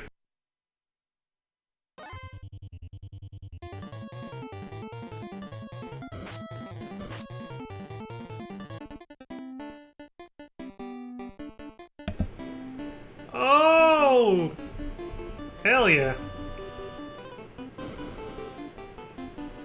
This is another banger of a song from this first game. See how the music has to start completely over from the top? A bull. It's humanoid though. That ain't no regular bull. But yeah, dude, it has to start over from the top just because they picked up an item and it made a sound effect. Dun, dun, dun, dun, dun, dun, dun, dun, dun, dun, dun, dun.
I'll be right back.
Alright, let's see what Mount Gold sounds like at double speed now. Here we go.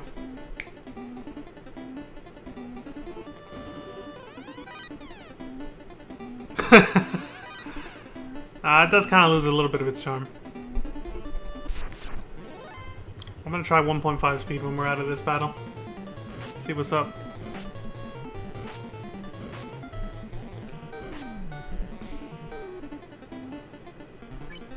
Here we go. This party's in bad shape, holy shit.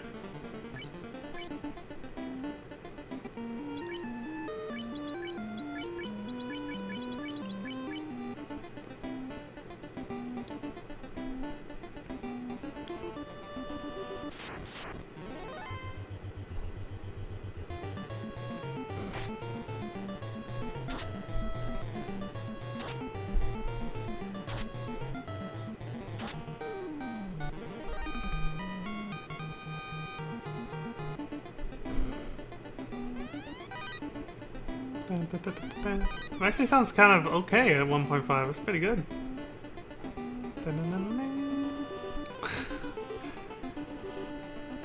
This dude's music has always been phenomenal. He's been a good composer from the start. So, I mean, this isn't nostalgia talking, because I never grew up playing these games. I grew up with Final Fantasy VII. To go back and watch this ancient relic and still find the music to be pretty cool is like... says a lot about him. Uematsu, he knows what he's doing. Green Ogre. That's what the GR is for. And for that guy's name, at least. Dudes are massive.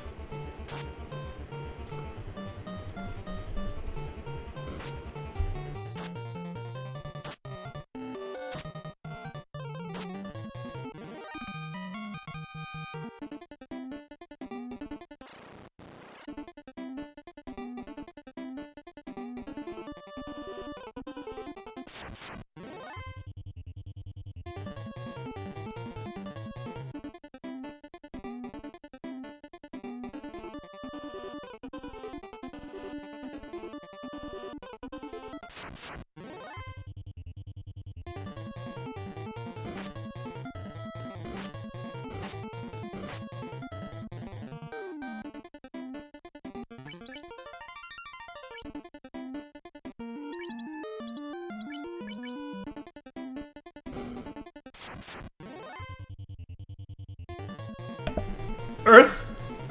That's literally the name of this enemy, Earth. It's like a giant fucking devil made of sand.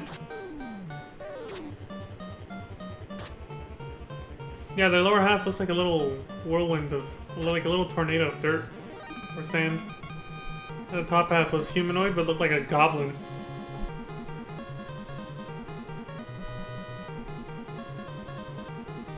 One I thought was meant to be a boss, because it just kind of... oh yeah, it was. I think. That was scripted, but unlike the other boss fights, he didn't have to talk to the enemy before going into the fight. They just kind of ambushed them as soon as they came into the room. Oh, never mind. It's not a boss. It is just a normal encounter. See, it's hard to tell when you use the same music for both types of fights. Whether it's a boss fight or a regular fight, it's the same music, so... hard to tell.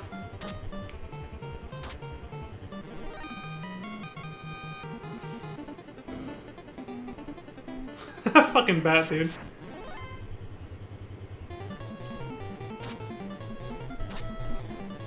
I like how this person decides not to try to walk around the bat either, because it's like, they probably figure, what if the bat moves down when I move down? And then we just end up doing that little dance.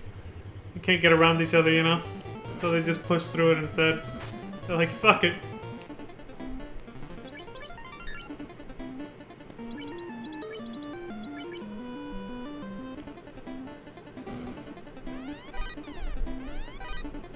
Coral sword, cabin. I still can't believe they found a house inside of a treasure chest. A fucking house! I thought cottage or whatever, cabin was, as crazy and out there as it got, but no. They found a whole fucking house.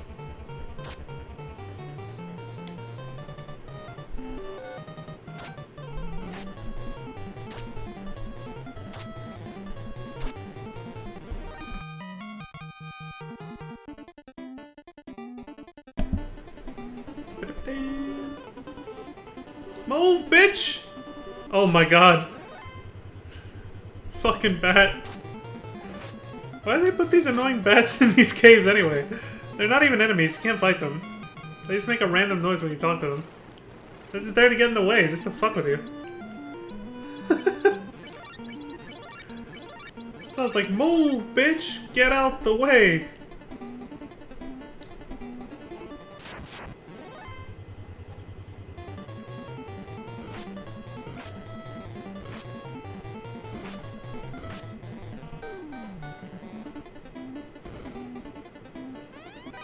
A tent.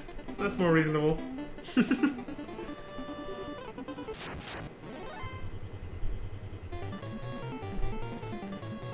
A specter and a geist. Ghost enemies. That's it. could just summarize it like that. Mummies.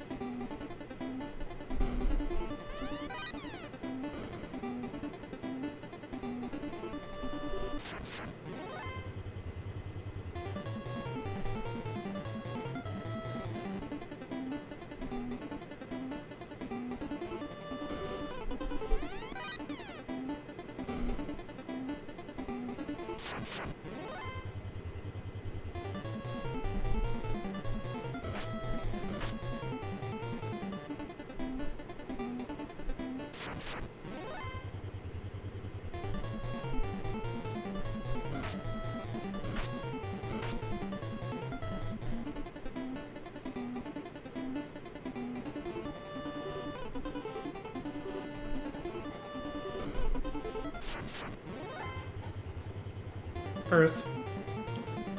Literally fighting the planet. That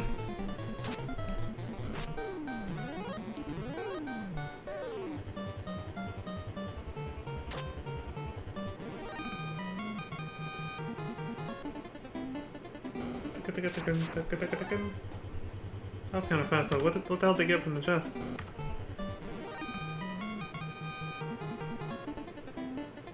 They didn't even open it. Unless, did they open it before the boss came in? I swear they didn't. What the hell, did I miss something? They never opened it. Did you see that? Like, they went up to it to open it, but then after this fight, they just walk away. Fuck, they probably forgot. They're gonna have to go back for that if it was a key item.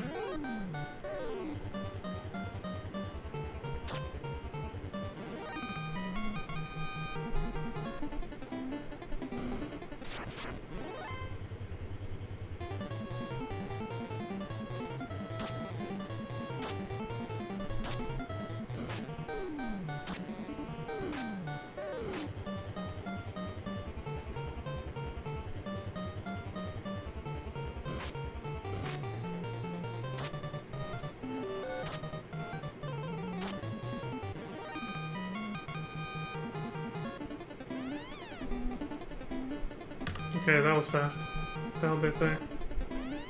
Nothing here. Oh, okay, they're just doing that search thing.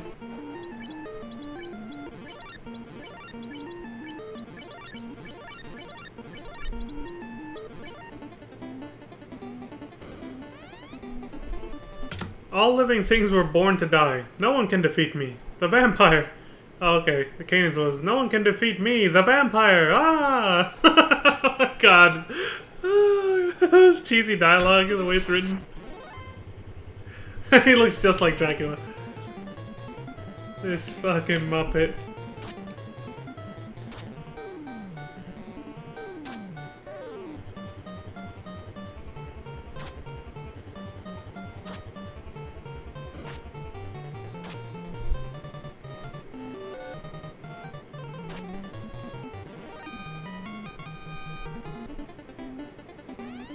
Well, that's all he wrote. Ruby. Oh, that's right. They said, something eats rubies. Something that was blocking a pathway that they needed to go through earlier. So this is kind of like a, go fetch this key item. They got it. Now they gotta go back and give it to the person and they move on.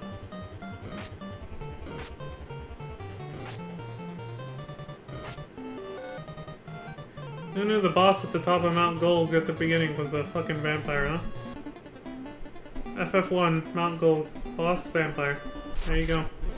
The more you know, folks. All living things were born to die. Hell of a speech you gave there.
Hopefully they reuse the Mount Gold theme.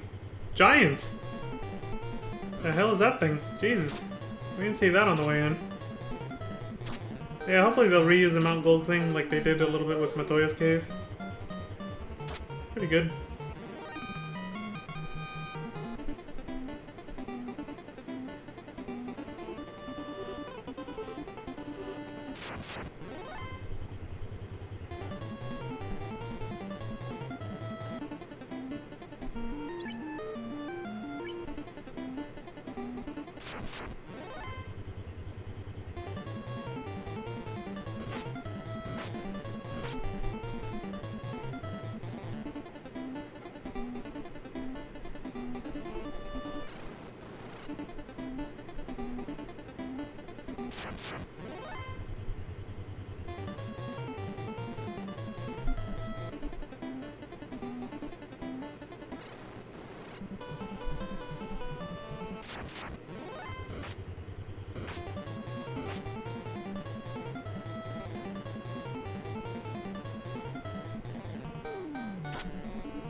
Tigers. But they look like saber-tooths. They got those gigantic fangs coming out of them. But they're tigers. Well, hey, I mean... we've seen this enemy. The tiger was used in Final Fantasy XIV in the Yanxia region. That map in Stormblood. Just a regular tiger. Didn't have those giant saber-tooth fangs coming out of it. It looked like a more realistic tiger, but it was still, you know... There's a reused enemy. From as far back as Final Fantasy 1, which is pretty cool. I don't think I've seen a regular tiger as an enemy in a Final Fantasy game since this. Yeah. Yeah, I don't think so. That means we might find caterpillars. Caterpillars are also in Stormblood. And, I haven't seen... I don't think I've seen a caterpillar in a different Final Fantasy game. Not one that I played anyway.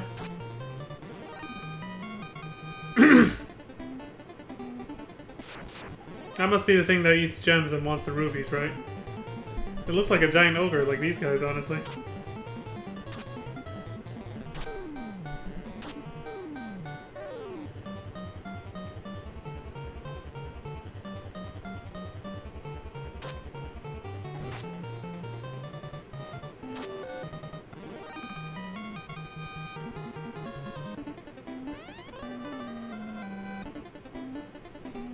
I missed that one.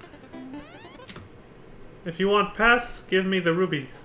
Crunch, crunch, crunch. He's eating it. Mmm, it tastes so sweet. Rubies are my favorite. And he just disappears. Because that was the best thing they could do back then to simplify him moving out of the way for you. He just ceases to exist. He just goes into the void. A great axe. A great axe, money, silver. That's fucking funny, dude.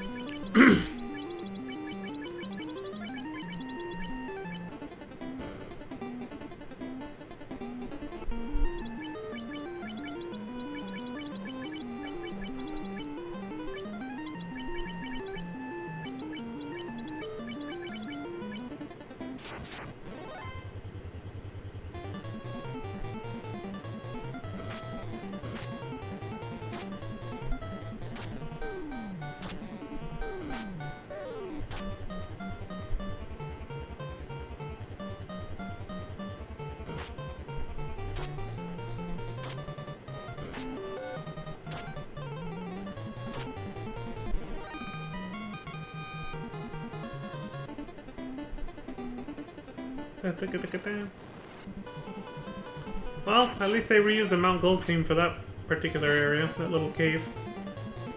Tigers! Makes sense though, right? The tigers, I mean, we fought sharks in the ocean. So of course we fight tigers here. Oh yeah, and standard wolves. See, there's a lot of just regular animals from real life that are also used in these early Final Fantasy games. I feel like the reason we don't see a lot of them now in more modern Final Fantasy games is because they're trying to go for more fantasy monsters and less real-life monsters. Or real-life animals, I guess. depicted as monsters. I guess you could think of them that way. Predators, anyway. Use this rod behind the vampire's room. Oh god, he's gotta go all the way back there again? Hiding deep inside you will find the cause of the Earth's rot. Oh, for fuck's sake. He's gotta go all the way back to Mount Gulg after all this. Damn, dude, fuck this game. I said, I'm glad I'm not the one playing it. Holy shit. This is whack. Oh, what I say earlier. Old RPGs had a lot more back and forth than today's.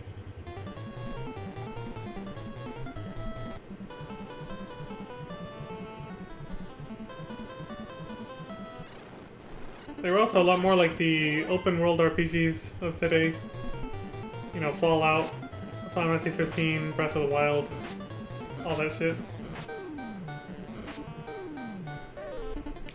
It gives off that vibe, you know, with the exception that the world isn't as fat.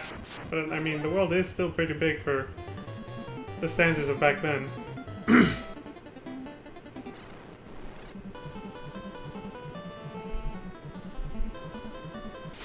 Also, I like that this person's party loadout is red mage, not black mage.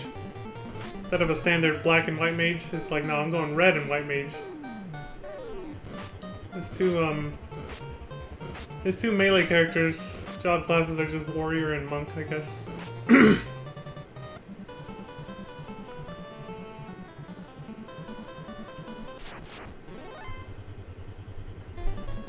Oh, even at double speed, that music is catchy. I keep wanting to hum along to it. But the battle comes along to interrupt it. Every 5 fucking seconds, so.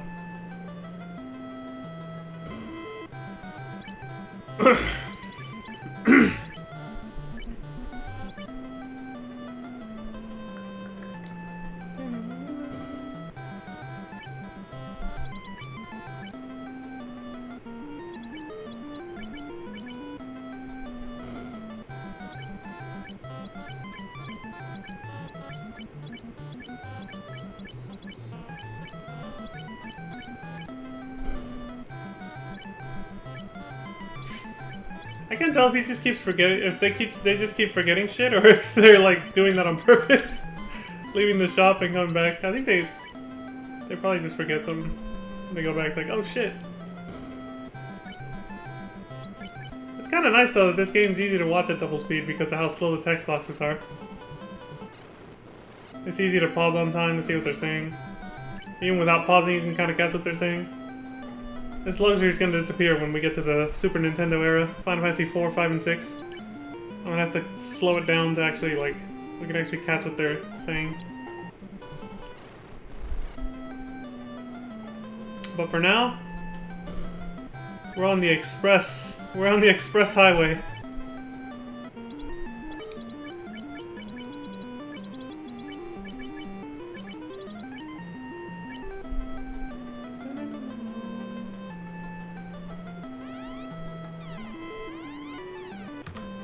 I got a little zoned out there. What did I say? The Earth Cave is on the peninsula southwest of this town. Melmond was once a beautiful town. It's an interesting name for a town. I thought that was a person when we first heard that name a while ago. So now they're literally just following the coast. Because they said peninsula, so...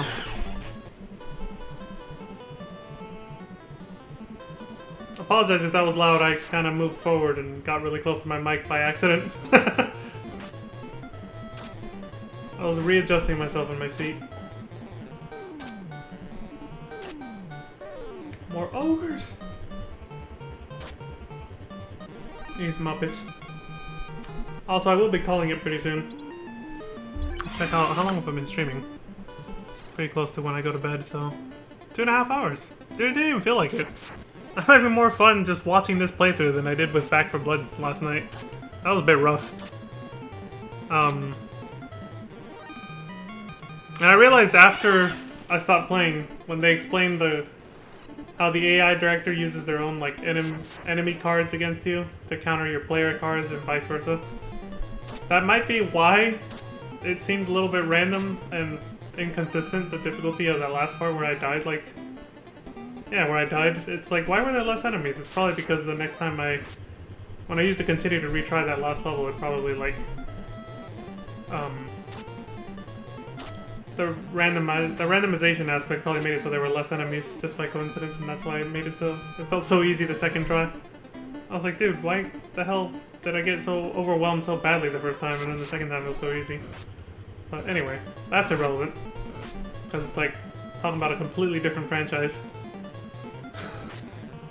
Talking about Back 4 Blood while playing Final Fantasy. But yeah, anyway, I realized I just got sidetracked there. What I was saying is that I'm probably gonna be ending the stream pretty soon. I'm gonna head to bed. Head to bed. Sorry. Can't talk anymore. Yeah, this will be probably a good spot to stop it at the 1 hour mark. I want to see what's behind Dracula's room. Or the vampire, I guess. Might as well be Dracula, it looks just like him. They just didn't want copyright, they didn't want no copyright lawsuits, so they just called it Vampire. It's pretty neat though, how Final Fantasy will parody monsters from other fictional works, you know? I like that the warrior's hairstyle is so, like, spiky. Like, they already had a look that they wanted for any warrior type of character in Final Fantasy. Yeah, like, give him slightly anime hair, even though it's, you know, these tiny little 8-bit pixels. It's like very simple, but it's there.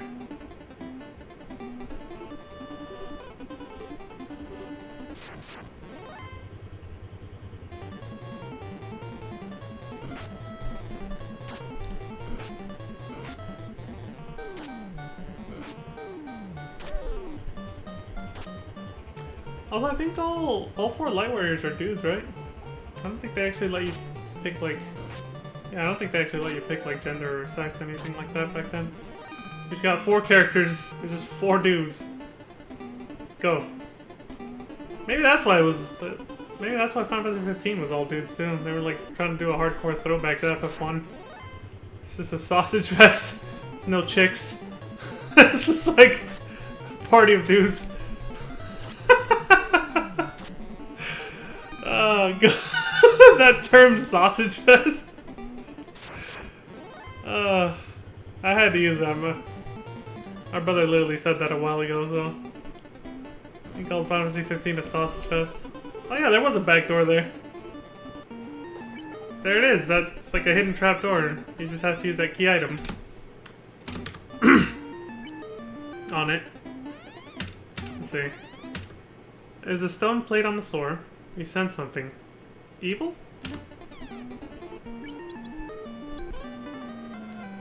The plate shatters, revealing a stairway. Oh, they had to use a magic rod. The one that they found way back there. A troll! So this is what internet trolls look like. I always wondered.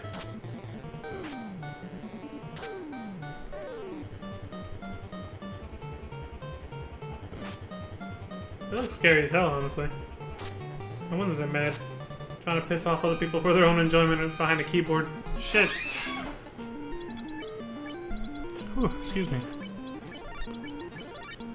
Alright, well, like I said, I think this is a good spot to stop. It's close to the 1 hour mark, halfway through this video. It's easy to remember in case YouTube, for whatever reason, doesn't save my spot. I'll let them get out of this menu first. And it's right after unlocking a new path in the story, so... yeah, we'll stop here. NES Long Play 224, Final Fantasy 1 Part 2 of 4. At the 1 hour mark, roughly just past the halfway mark of the video. And we got a long way to go, folks, but we got all the way till, what is it? The 23rd of November? We got plenty of time before Endwalker launches. And I will be streaming that day 1. I already pre-ordered it. The first day's gonna be fine, but after that, I feel like people might come into the chat and start spoiling shit, because there's gonna be people who finish that story like overnight. 24-hour streams and all that shit. But oh well, can't really do anything about that. I'm gonna take my time through Endwalker. Try to enjoy it as best I can. I'm not gonna rush it. But that will be then, and this is now. And for now... I'm going to bed. So yeah, this is for my Twitch and YouTube video for tonight. This is part 1 of my Final Fantasy series marathon playthrough slash watch fest, I guess. I guess that's it. I got nothing else to say. We'll continue from here tomorrow or when I next stream, which will hopefully be tomorrow. And yeah, we'll just go from there. See how the rest of Final Fantasy 1 plays out. Might do a longer stream so we can actually go all the way to the end of Final Fantasy 1. And then we'll start Final Fantasy 2. The stories will get more in-depth, more intricate. I would say more plot twists, but again, I've seen enough of FF1 to know that this one was already has enough of a plot twist to be like, wow, that's pretty cool, especially for back then. I feel like most other games, RPGs or not, were pretty simple and straightforward, and this one decided to be like, you know, a little bit more intricate. Be like, no, you think this is what's going on, but check this out. You know, that kind of thing. I don't want to spoil what happens at the end, but most of this I just inferred from a speedrun. But I've never actually watched a slow, like, full playthrough like we're watching right now. And so I'm getting a lot more details now of what the hell is actually going on. The speedrun was so fast, I was just like, I don't even know what the hell's going on. And I didn't pause for text boxes, so it's nice to go back and see more details of the story. But anyway, I'm just rambling at this point, so I'll leave it at that. Like I said, we'll be back for part 2 tomorrow or the next day when I stream again. Hopefully it'll be a longer stream. We'll try to get through all of Final Fantasy 1. But for now, that is it. So thank you all for watching, whether you're watching on Twitch or YouTube. Hit that follow or subscribe button if you liked any of this, any of my commentary of this playthrough. And yeah, that's pretty much it. I will see you all next time. Peace out, and all that other stuff. Take care, y'all. Take care.